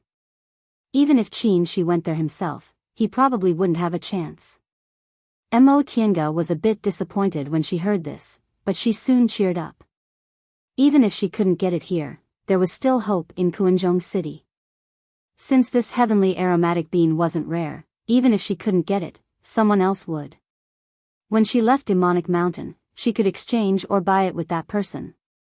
No one could say for sure how long it would take for the restrictions on Demonic Mountain to disappear. But according to previous experience, the earliest would be 2 months, and the latest might be more than half a year. After about a month, the restrictions would slowly become stronger until they couldn't enter or leave. In order to enter Demonic Mountain as soon as the restrictions disappeared, more and more people came to Mount Yuheng. Fortunately, core formation cultivators were very proud, so they couldn't be bothered. As time passed, the restrictions on Demonic Mountain became weaker and weaker.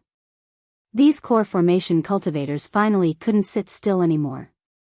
Every day, more and more people went out to inquire about the situation, and the originally quiet courtyard became more and more noisy. In the end, Mo Tiange stopped cultivating and only meditated for a while every day. She was either concocting pills or refining magic weapons to increase her strength when she entered Demonic Mountain. One day, 2 months later, they suddenly received news that the restrictions on Demonic Mountain would disappear the day after tomorrow. This news immediately spread throughout Mount Yuheng. All the cultivators rushed to the back of Mount Yuheng, scrambling to occupy a good position so they could enter Demonic Mountain as soon as possible. Their team also began to move. Core formation cultivators always received preferential treatment. Unlike foundation building and aura refining cultivators, they didn't have to accept Tiandao's sex control. Instead, they had someone to lead the way. Very soon, they arrived at the border between Mount Yuheng and Demonic Mountain. The flattest place leading to Demonic Mountain was a valley. Knowing that Mo Tiange had never been here before, Daoist Kumu explained the place to her in detail. The restrictions here would be at their weakest, so it was the safest entrance. Mo Tiange had already read about these things in the jade slips Lord Daoist Jinghe gave her. However, Daoist Kumu had personal experience, so she might be able to gain something else from listening to him talk about it. Looking up, the small valley was now densely packed with cultivators. Core formation cultivators like them naturally occupied the best spots. Mo Tiange swept her gaze around. There were at least 100 core formation cultivators both near and far. There were still more than 1,000 core formation cultivators in the celestial pole, so there weren't too many of them. The foundation building cultivators and aura refining cultivators rested about 1,000 feet away from the core formation cultivators. Judging by the number of people, there were at least 10 times their number. Seeing that her gaze fell on these low-level cultivators, Tong Tianyun shook his head and sighed. I wonder how many of these people will survive. Alas. Mo Tiange's gaze flickered. Demonic Mountain was a dangerous place. Even core formation cultivators like them couldn't protect themselves, let alone those foundation building and aura refining cultivators. Every time Demonic Mountain opened, countless cultivators would pour in, but less than half of them could survive. Most of those who died were low-level cultivators. Mo Tiange looked around but didn't see any nascent soul cultivators. She also couldn't sense any with her divine sense. Mo Tiange couldn't help but whisper to Qin Shi, senior martial brother, why aren't there any nascent soul cultivators? Where's Master? Has he arrived yet? Qin Shi was meditating with his eyes closed. He didn't open his eyes when he heard what she said.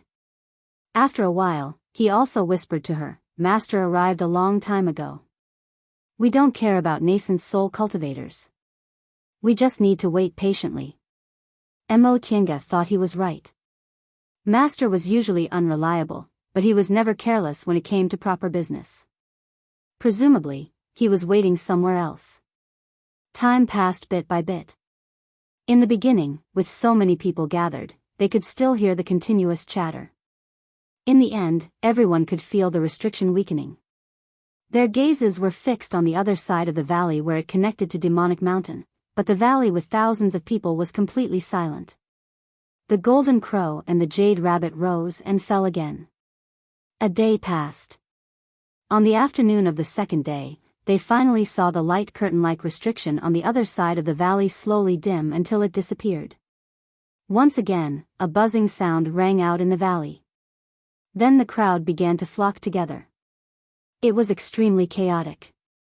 Fortunately, the core formation cultivators, were at the forefront. They naturally wouldn't lose control like these low-level cultivators. At this time, the first person to enter the valley wasn't a core formation cultivator. Instead, several flight lights suddenly appeared in the sky, carrying incomparable momentum. Mo Tiange's heart trembled. Such momentum, they must be nascent soul cultivators without a doubt. Sure enough, these cultivators soon landed at the place where the restriction disappeared. They were indeed several nascent soul cultivators. These nascent soul cultivators didn't say anything. They each stepped forward, slowly entered the restriction, and their figures soon disappeared. The core formation cultivators still didn't move because these nascent soul cultivators were flying into Demonic Mountain one after another. Mo Tiange finally saw Lord Daoist Jinghe's figure. Lord Daoist Jinghe, a male cultivator wrapped in black from head to toe, a bald cultivator, and Lord Daoist Huayan didn't look at them and also entered. There weren't many nascent soul cultivators who entered Demonic Mountain this time. Mo Tiange counted about 20 people. However, there were only about 100 core formation cultivators. Compared to them, nascent soul cultivators were considered a lot. This wasn't strange. In the current cultivation world, deification was only a legend.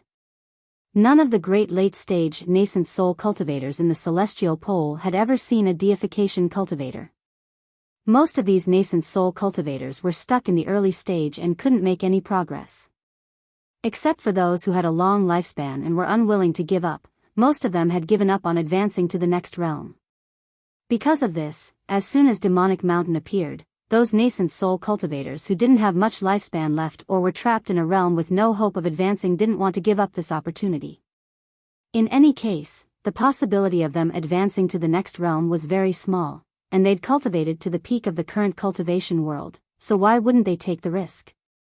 However, core formation cultivators rarely thought this way. They were already high-level cultivators, and most of them had high statuses. Those who had hopes of advancing to the nascent soul realm wouldn't rashly enter Demonic Mountain. Mo Tiange and Qin Shi were only anomalies. Among the more than 100 core formation cultivators in front of them, only a few of them could be found. When all the nascent soul cultivators entered Demonic Mountain, some core formation cultivators finally couldn't hold back and took the lead to enter. Mo Tiange's small team squeezed into the crowd and entered Demonic Mountain at a time neither too early nor too late. As soon as they passed the place where the restriction originally existed, Mo Tiange felt her vision blurred and the scene in front of her was already very different. There were no jagged rocks like she imagined, and there was also no dusky fog like she imagined. The group of 7 people followed Daoist Kumu's instructions and slowly walked forward. In the beginning, the scenery of Demonic Mountain wasn't much different from Mount Yuheng, but gradually, the verdant color faded a lot. It became more and more desolate and dusky. There were barriers and restrictions everywhere in the air. The spiritual aura turbulence was fierce, and gales blew from time to time. If one was unlucky and ran into one or two of them, one could easily be decapitated. They hadn't gone far when they heard several screams. Mo Tiange turned around to look at them. She realized they were foundation building and aura refining cultivators. Many of them had never entered Demonic Mountain before. They only heard about the rumors and bought 1 or 2 maps and information about Demonic Mountain at the foot of Mount Yuheng. Then, relying on a burst of motivation, they entered Demonic Mountain. These people didn't have enough strength, experience, or vigilance. As soon as they entered Demonic Mountain, they would easily run into those floating restrictions and die instantly. What made Mo Tiange feel between laughter and tears was that there was actually a little girl among them. Her companions were blown away by the gales, but she was so scared that she actually cried and shouted that she wanted to go back, making the others frown. No matter what happened outside, once you entered Demonic Mountain, you couldn't control your own life. Even if you died instantly, no one would sympathize with you.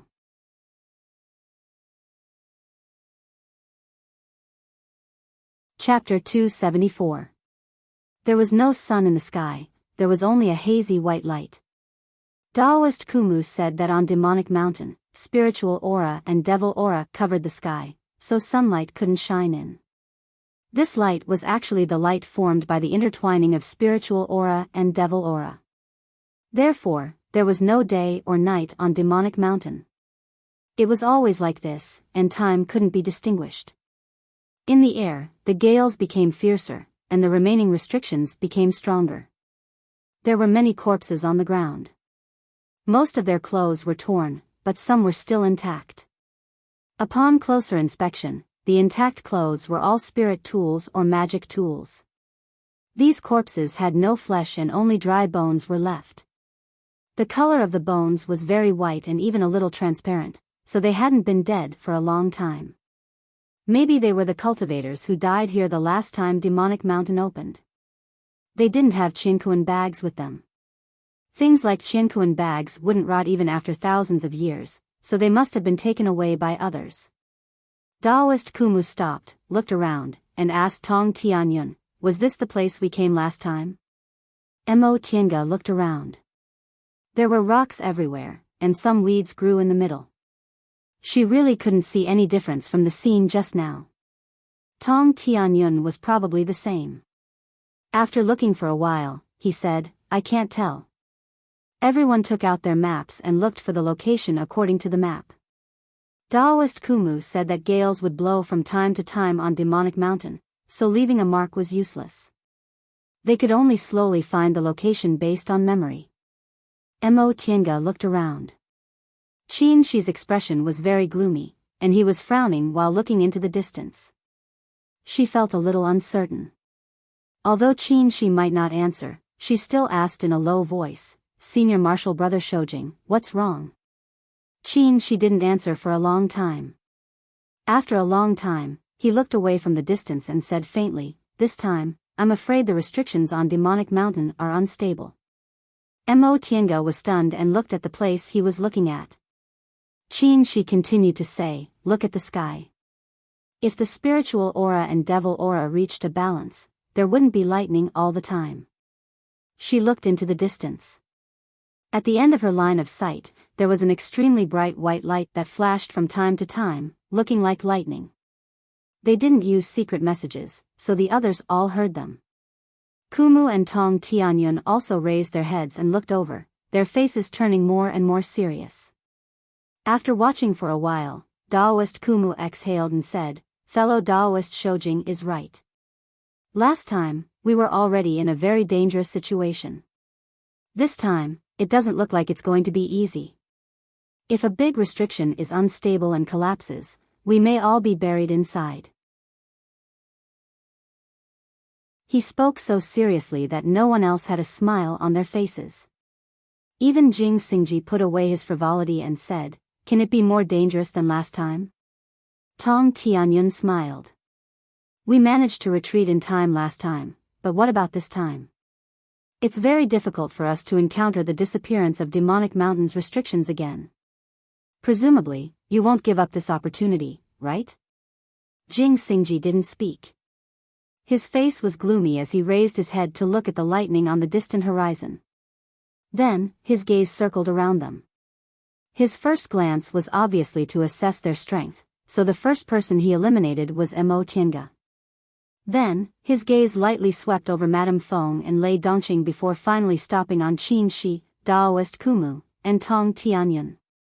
The first person he looked at was Qin Shi, but when his gaze fell on Mo Tiange next to him, he let out an almost inaudible sigh.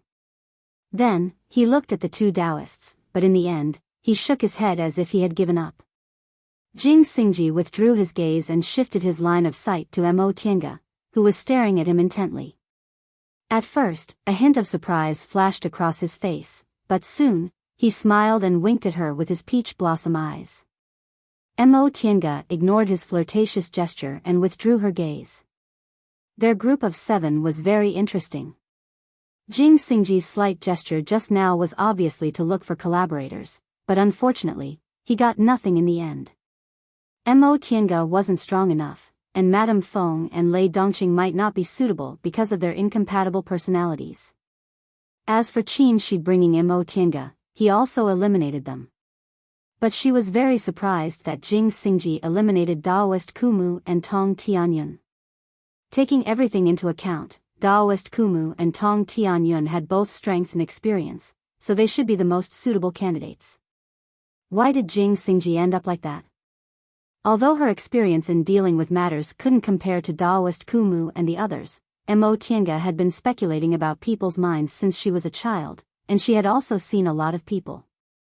Even if her conjecture wasn't completely correct, it shouldn't be too far off.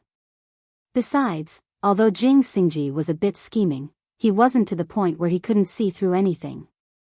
Not to mention Jing Xingji, Madame Feng and Lei Dongqing became silent after they entered Demonic Mountain. Although they didn't spend much time together, Mo Tiange also felt something was a bit unusual. Could it be that their previous experience was too terrifying? That wasn't impossible. Based on what Qin Shi said, it was fortunate that they retreated early last time. Otherwise, they would have also been buried on Demonic Mountain. Since the matter was very important, it was natural for them to look serious. The last 2 people were Daoist Kumu and Tong Tianyun. These 2 people were very strange. According to Qin Shi, they might have been exchanging 10,000-year-old spiritual plants with some nascent soul cultivator, and the timing was right before Demonic Mountain. Based on that, it was very likely they were preparing for this trip. Of course, this was just their guess. Mo Tiange also didn't dare to confirm the possibility. The only thing she could be sure of was that these 5 people weren't simple. When they met up with these people in Kuanzhong City, Qin Shi once said that these people's characters were generally trustworthy, but their characters were a bit strange. Apart from their characters were generally trustworthy. In other words, without the inducement of great benefits, these people were trustworthy companions. But if there were great benefits, it was also very possible for them to turn hostile. Thinking up to this point, she cautiously looked at everyone, carefully sizing up their expressions and movements.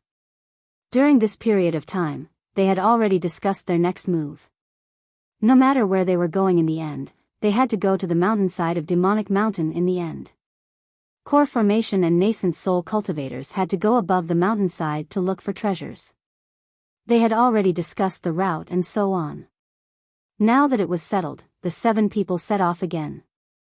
Demonic Mountain was extremely high, and the sky was full of restrictions and spiritual aura traps. In such an environment, flying was obviously impractical, so no matter what cultivation level cultivators were at, they had to move forward cautiously. Demonic Mountain was ridiculously huge, and the scenery was of no value as a reference. Before long, they couldn't see other people around them. They could only vaguely feel the spiritual aura fluctuations of other cultivators at the edge of their divine senses. "Wait," Tong Tianyun suddenly said. The group stopped and looked at him. He closed his eyes as if he was spreading his divine sense. Upon seeing this, Mo Tiange also focused her attention and frowned. Qin Shi saw the change in her expression and asked in a low voice, "What's wrong?" Mo Tiange didn't answer immediately. Instead, she looked at Tong Tianyun, who had already opened his eyes. Tong Tianyun said, "There's a very strong spiritual aura fluctuation nearby. I don't know if it's because of the birth of a unique treasure or because the restrictions were broken." Spiritual aura was the foundation of cultivation and fights of magical powers for cultivators. Whether it was restrictions or unique treasures, they couldn't be separated from spiritual aura. Restrictions were extremely dangerous, and unique treasures were their biggest goals in entering Demonic Mountain. One was heaven, and the other was earth. It all depended on their choice. In an instant, everyone made a choice, and no one flinched. Since they entered Demonic Mountain, this was the biggest fated chance they were looking for, so how could they be unwilling to take risks? Tong Tianyun wasn't surprised. He identified the direction and said, "This way." This time, they weren't just walking, they were flying close to the ground. When encountering this kind of situation, it was naturally a competition to see who was faster. If they walked slowly and let others take the lead, it wouldn't be worth it. Once they entered Demonic Mountain, Mo Tiange no longer hid her strength. She held the white silk handkerchief in her hand and flew in the air. Her cloud-treading boots weren't slower than them at all, which made Daoist Kumu look at her in surprise. "Senior Marshal Brother Shoujing." Mo Tiange's whisper entered Qin Shi's ears, so he also whispered back, "What's wrong? Did you find something?" Mo Tiange was a bit uncertain. She said, "The spiritual aura over there is very unstable. It seems like there are many strands." Qin Shi was stunned. He took another look at her and nodded softly. "I see. Pay more attention." Although Tong Tianyun's divine sense was the most powerful among them, Qin Shi was a peak stage core formation cultivator after all, so he wasn't much weaker than Tong Tianyun. He also sensed the spiritual aura just now, but he didn't sense it as clearly as Mo Tiange did. This was no longer a matter of the strength of the divine sense, but a matter of the subtle control of the divine sense. The soul-refining art was indeed powerful. Although the early stage of the core formation realm and the peak stage of the core formation realm were both in the core formation realm, there was a huge difference in their strengths. However, Mo Tiange had just formed her gold core, yet her divine sense was even better than his in the subtle aspects. The group of people moved forward at an extremely fast speed. All of a sudden, they heard a soft, "chi" sound, followed by Madame Feng's cry. The 6 people stopped and looked at her. Madame Feng covered her arm, which was already dripping with blood. She said with a pale face, "We hit a drifting restriction." The others understood. There were big restrictions and small ones. The big ones were like lightning on the horizon, while the small ones were like specks of dust and were very difficult to see. However, these kinds of drifting, small restrictions were very rare. Madame Fong was really unlucky. Fortunately, she only suffered a minor injury. Lei Dongqing took out a jade bottle from his robe and threw it to her. Bear with it for a while. We don't have much time. We have to hurry. Madame Fong nodded, opened the jade bottle, and applied the powdery substance on her wound. She then threw the jade bottle back to Lei Dongqing, took out a medicinal pill, swallowed it, and straightened her clothes. Let's go. Since it was an adventure, there was no difference between men and women. The others also didn't have the heart to be protective of the fairer sex, so they immediately hurried on their way. They soon covered the distance of several hundred miles. When they saw what was lying on the ground, astonishment flashed across their eyes. It was actually a boat. It wasn't the small flying boat Tong Tianyun had, but an extremely gorgeous decorated pleasure boat with carved railings and painted rafters. This decorated pleasure boat was already very dilapidated and had lost its bright luster, but it was still in good condition. The turbulent spiritual aura came from inside the boat. The 7 people stopped in front of the boat. None of them went forward. They all knew what kind of place Demonic Mountain was. This was a battlefield, so how could there be a boat here? After watching for a while, Taoist Kumu said with a frown, "Fellow Taoists, can you see what this is?"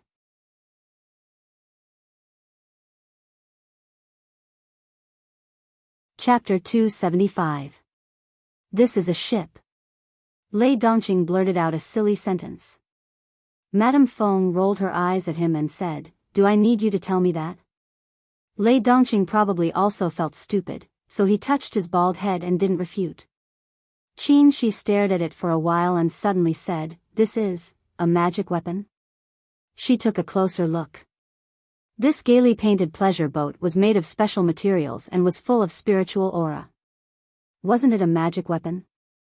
But the materials used to make such a big magic weapon were very rare. How many spirit stones would it cost? It's worthy of being a magic weapon of ancient cultivators. Jing Xingji murmured. This was exactly what everyone else was thinking. Taoist Kumu said, "This magic weapon. How can we take it?" Qin Shi shook his head. "We can't." Everyone's gaze fell on him. Such a powerful magic weapon must be very powerful. Anyone who saw it would inevitably be greedy, but he actually said he couldn't take it. Qin Shi's eyes were calm. He glanced at them and said expressionlessly, "Think about it. How much effort would it take to take such a magic weapon? It would be enough time for nascent soul cultivators to find this place." They all looked pensive. Madame Fong said, "Qin Shoujing, are you telling us to give up?" "We have to." Qin Shi said resolutely, "Let's not talk about whether we can get it or not. Even if we get it, it won't attract the attention of nascent soul cultivators. What about the core formation cultivators nearby? Can you avoid them completely? Don't forget our real purpose. It's not worthwhile to waste too much time here." Madame Fong looked at it and said reluctantly, "Our ultimate goal is nothing more than to get some benefits, whether it's spiritual objects or spiritual treasures. If we can get this magic weapon, why do we need to take risks?" Qin Shi shook his head. "Suit yourself. I won't take it anyway. If you want it, I won't interfere." Taoist Kumu and the others looked hesitant. They all knew this magic weapon was really amazing, and it was very likely that there were other treasures inside, but what Qin Shi said was reasonable. They had known Qin Shi for a long time and knew he meant what he said. If he said he didn't want it now, he really didn't want it. But to put down this magic treasure, it was really, upon seeing their expressions, Qin Shi said faintly, "Since that's the case, Junior Marshal's sister and I will take our leave first. We'll wait for you at Crouching Cloud Ridge. You can come back after you've finished your business." Once he finished speaking, he glanced at Imo Tienga, then turned into a flight light and flew close to the ground. Without any hesitation, Imo Tienga followed closely behind him. Once he left, the others hesitated. After a long while, Lei Dongqing asked, "Fellow Daoist Kumu, what do you think?" After pondering for a while, Daoist Kumu finally made up his mind. "It wasn't easy for us to come here, so let's give it a try. If it doesn't work, then we'll retreat." Tong Tianyun nodded. "That's right. This magic treasure is too amazing. If we let it go, we would have come here for nothing. Besides, Qin Shoujing has always been cautious, and he doesn't lack magic weapons. We're different." Qin Shi only slowed down after flying for dozens of miles. After a moment of hesitation, Mo Tiange followed him and walked side by side. "Senior Marshal Brother Shoujing, you really don't want that magic treasure?" Qin Shi shook his head. "That thing is too big. Let's not talk about how to get it back. It's just a magic treasure after all. Even if we get it, how can we divide it?" Mo Tiange was stunned. "It's not impossible. I feel a lot of spiritual aura, so it's very likely that there are several kinds of magic treasures on the boat. Even so, we don't need to take risks," Qin Shi said. "There are restrictions around that magic treasure, and they can't be broken in a short time. If we stay here for too long, there will definitely be conflicts. The place we're going to is very dangerous, so it's important to preserve our strength." Mo Tiange thought about it and felt what he said seemed reasonable, so she didn't say anything else. As they spoke, the two of them had already flown hundreds of miles away. There was no flat ground, only a slope. Qin Shi stopped and put away the flying cloud. He pondered for a moment, then raised his left hand. A dazzling golden light flashed on his arm, and the three-yang real fire appeared in his hand. He didn't hold it. Instead, he waved his hand, and the sword turned into a red light, scattering in front of the two of them. Although she had long guessed his identity, she rarely saw him use magic. The only time she saw him was when he fought with Jing Xingji, and he stopped as soon as the fight started. Qin Shi's current technique wasn't strange, but she could see that his magic power was very pure. It was more difficult to transform things into aura than to transform them into objects. Mo Tiange didn't know to what extent he had refined his natal magic treasure to be able to use it as if it were his own arm. Mo Tiange secretly memorized the technique he used. These were all areas she needed to learn. With the spiritual aura transformed from the three-yang real fire sword around them, their journey forward was much safer. At least they wouldn't be hurt by the tiny restrictions like Madame Fong. Mo Tiange suddenly felt something was wrong and asked, "Senior Marshal Brother, why haven't we seen any demonic beasts?" Qin Shi paused for a moment, then said, "Demonic Mountains terrain is strange, so there aren't many demonic beasts that can survive there. You should pray you don't run into any. If you do, it'll probably be a bitter battle." So that's how it is. As they walked past a gentle slope, the gales suddenly became fierce. Ordinary foundation building cultivators couldn't come up here.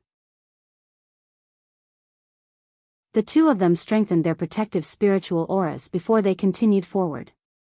Suddenly, Qin Shi's eyes flashed, and he looked around vigilantly. After getting along with him for a while, Mo Tiange was very confident in his sense of danger. Upon seeing his expression, she immediately released the white silk handkerchief, making it float around her and holding several magic weapons in her hands. "You're right." Qin Shi pursed his lips. "There are demonic beasts around." Mo Tiange wasn't too surprised.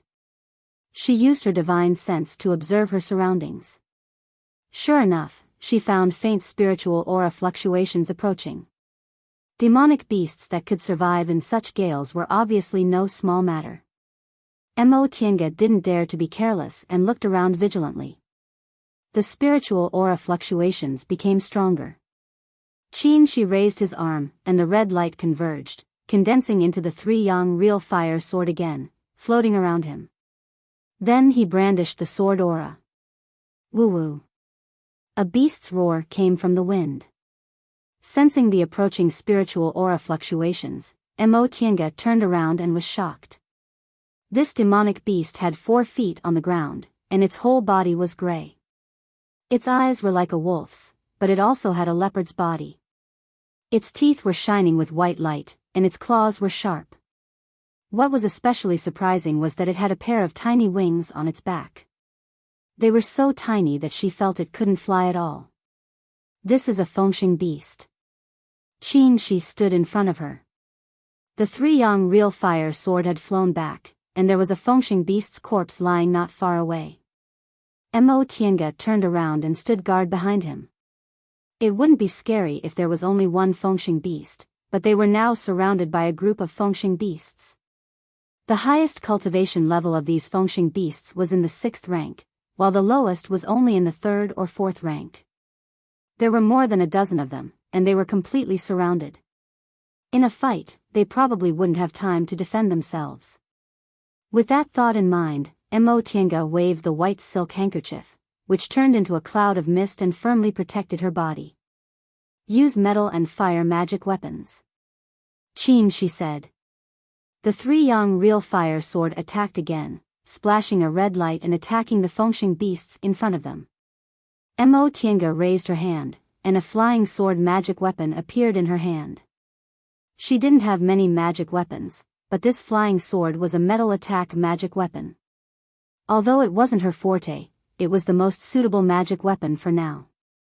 At the same time, she untied her spiritual beast bag and Xiaohua jumped out. Xiaohua had advanced to the 5th rank and possessed Sun Real Fire, so he was already a qualified fighting spiritual beast. Moreover, he was telepathically connected with Mo Tiange, so he pounced on the Fengxing beast next to her without any command. These Fengxing beasts were indeed using wind magic. They opened their mouths and spat out a strong gust of wind. This wind was stronger than gales, and it was extremely fast. Mo Tiange had just seen the Fengxing beast open its mouth, but the wind had already arrived in front of her. Relying on the protection of the white silk handkerchief, she didn't dodge. Instead, she released her flying sword and slashed it, cooperating with Xiaohua to kill the same demonic beast. Then, she felt her vision blurred.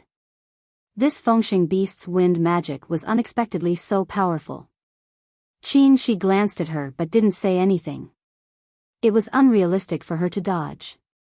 The advantage of the Fengxing beasts was their speed. If she dodged, she wouldn't have any room to fight back and would be running around in circles. It was better to fight back. After fighting them several times, Mo Tiange gradually adapted to the rhythm of the Fengxing beast spells and knew how to reduce the force of their wind magic. In addition, Xiaohua's Sun Real Fire was really powerful. Soon, all the Fengxing beasts under the 5th rank were killed by her one by one. Most of the Fengxing beasts in front of Qin Shi were already dead or injured. Now that he had attracted the attention of the 2 6th rank Fengxing beasts, Mo Tiange's pressure was instantly reduced. Right now, she only had to deal with 2 5th rank Fengxing beasts. She swallowed a medicinal pill and sent her flying sword to stab one of the Fengxing beasts. Upon seeing this, Xiaohua also bit it. The other Fengxing beast took this opportunity to pounce on her. Mo Tiange didn't move. She put her palms together, gathered spiritual aura in them, and pushed them forward. This spiritual aura had already solidified. After advancing to the core formation realm, the power of spiritual aura alone was already amazing. However, this spiritual aura could only barely block this Fengxing beast's attack. Mo Tiange frowned. When she was in the foundation building realm, she already faced 5th rank demonic beasts.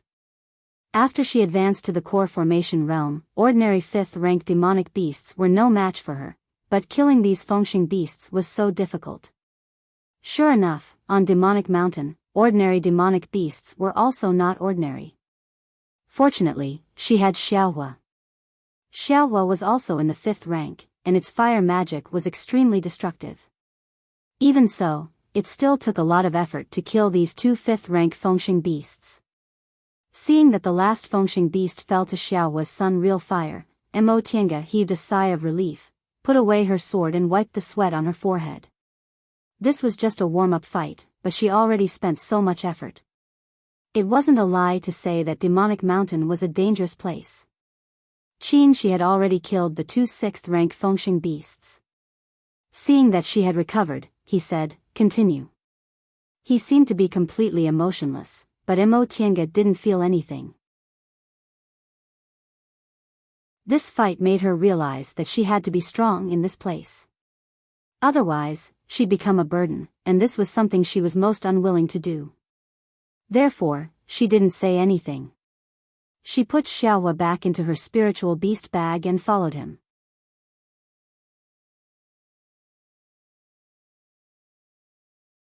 Chapter 276.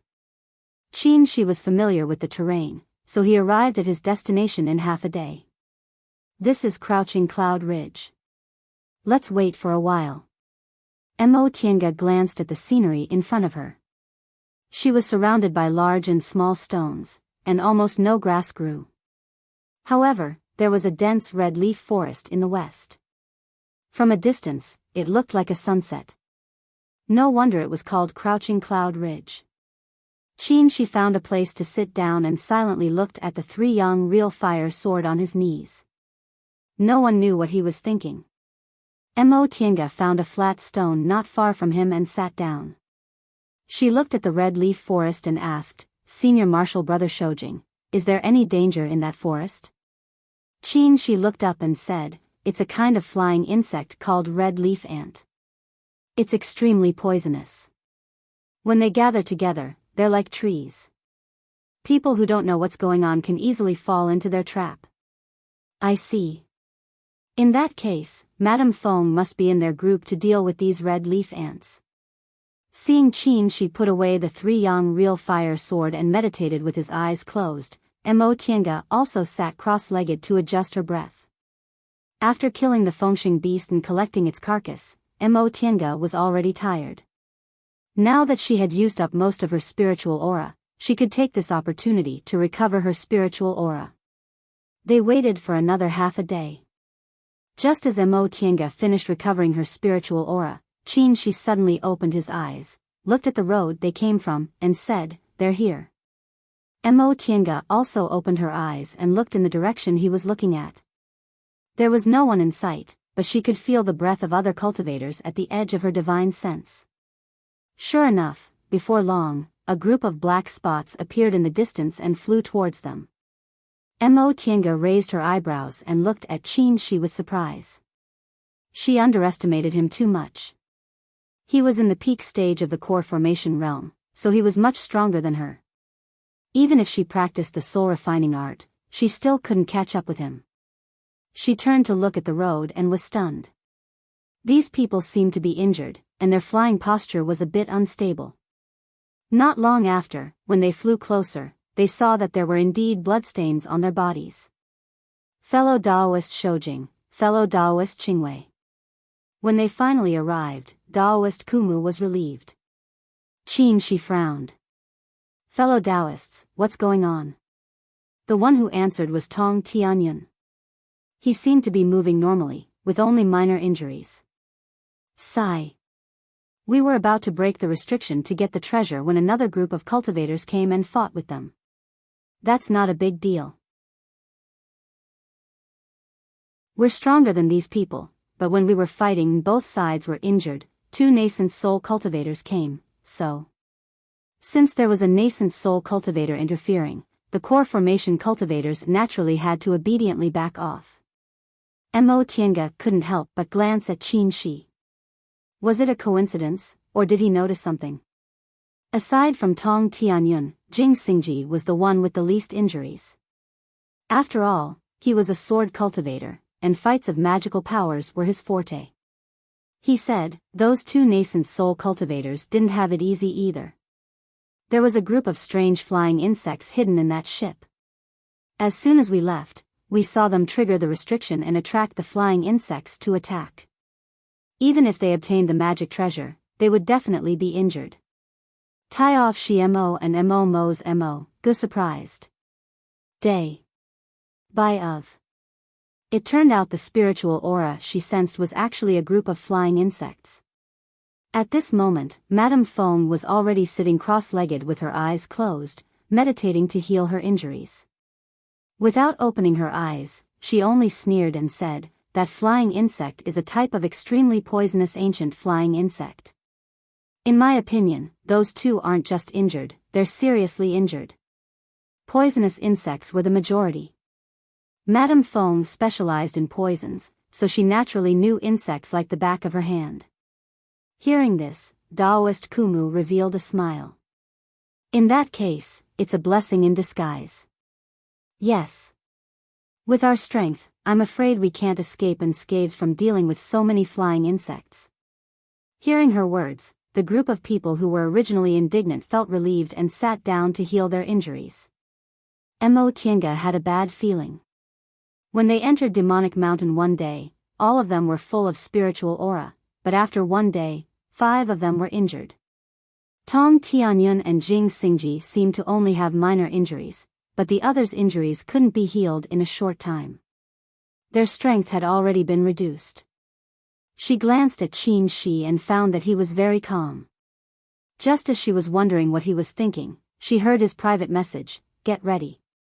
We have to separate from them in advance." Mo Tiange was stunned. She glanced at him and replied, "Senior Marshal brother, even if some of them are injured, they can still help us, right?" Qin Shi said, "It's not because they're injured, but because they're obviously anxious. With this mentality, something bad will happen sooner or later." Mo Tiange didn't say anything. She knew Qin Shi was right. The 5 of them came to Demonic Mountain with a goal, but they couldn't control themselves in front of that magic weapon. Half a day passed. The first to finish healing was Taoist Kumu. He was a late-stage core formation cultivator after all. When Lei Dongqing and Madame Fong both stopped to adjust their breaths and said they were fine, the group continued to move forward. Their goal was the red leaf ant colony that looked no different from the forest. "Protect yourself with spiritual aura," Qin Shi said in a low voice when they stopped in front of the red leaves forest. Mo Tiange nodded. After forming her gold core, her art of primordial unity energy had reached the initial level, and the white silk handkerchief's defensive function was much stronger than before, so she was very confident in protecting herself. "Madame Fong," Taoist Kumu asked, "are your injuries serious?" Madame Feng's face was still a bit pale, but she insisted, "It's not a big deal. They're just red leaf ants. I can deal with them." Mo Tiange could see that Madame Feng's injuries definitely weren't serious. Her cultivation level and spells were only ordinary, and Mo Tiange hadn't seen her with any top-grade magic weapons. It was most likely because she had extraordinary special techniques that she was able to enter this formation. Now it was her turn to fight. If she couldn't do it, she would definitely lose her position. At that time, without the protection of her teammates, it would be difficult for her to survive on Demonic Mountain. Therefore, she could only force herself to fight.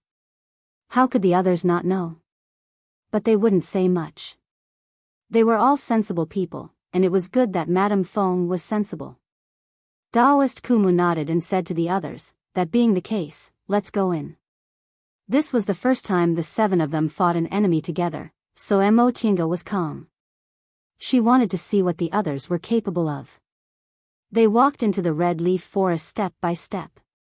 If Mo Tiange hadn't known that these trees were all red leaf ants in disguise, she probably wouldn't have been on guard at all. These red leaf ants were too good at disguising themselves. From the trunks to the branches to the leaves, they were all very lifelike. Only by carefully observing with divine sense could one find that there were many tiny spiritual aura fluctuations on these trees. As if sensing their spiritual aura, the red leaves suddenly floated down from their heads, disintegrated in midair, and turned into red flying ants, pouncing on them. The 6 people surrounded Madame Fong. Each of them protected their bodies with spiritual aura and released their magic weapons. Mo Tiange took out a jade bottle. This bottle was called the Royal Water Bottle. It had water properties and contained turbulent waves, which was the best way to deal with these red leaf ants with fire properties.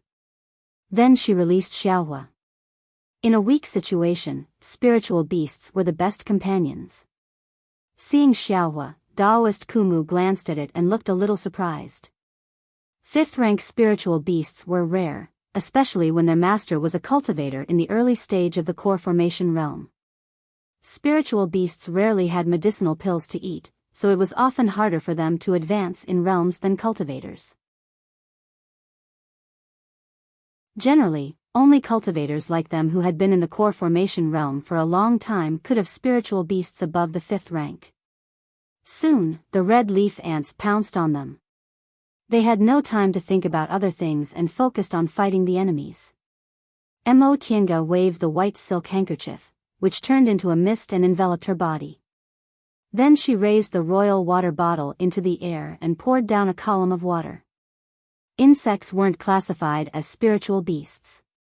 They didn't have any classification such as 1st or 2nd rank, and their individual spiritual aura was also very weak.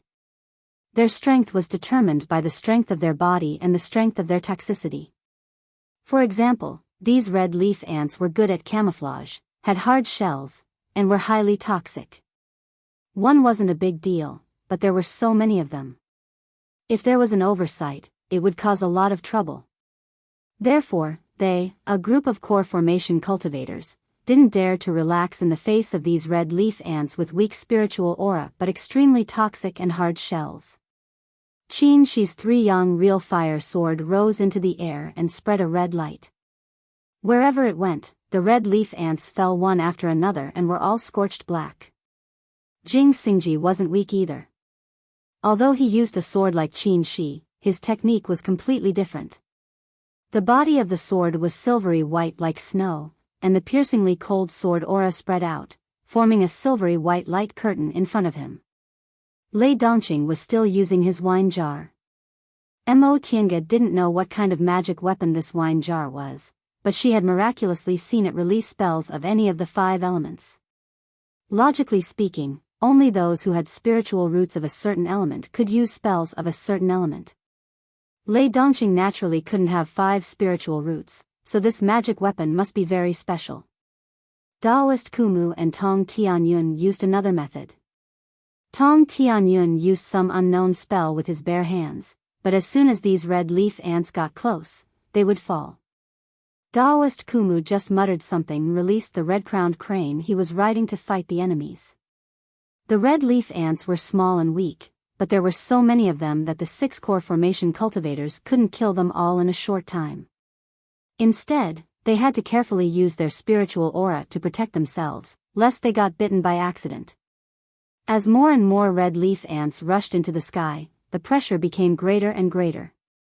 Madame Fong, who was surrounded by them, sat down cross-legged, cautiously took out a small stove, burned a piece of incense, gathered spiritual aura in her palms, and pressed her palms on the incense burner. A fragrance that was neither orchid nor musk slowly spread out. Mo Tienga frowned slightly. This fragrance was a bit strange. At first, it smelled very good, but there was a strange smell that made people feel very uncomfortable. She immediately held her breath. Then she saw that the flying ants all over the sky seemed to be drunk. They slowed down, swayed left and right, and almost fell down with one slap. Seeing this, everyone became spirited and used all their magic weapons to quickly harvest these flying ants. With the help of Madame Feng's unique incense, the battle was finally over after 2 hours.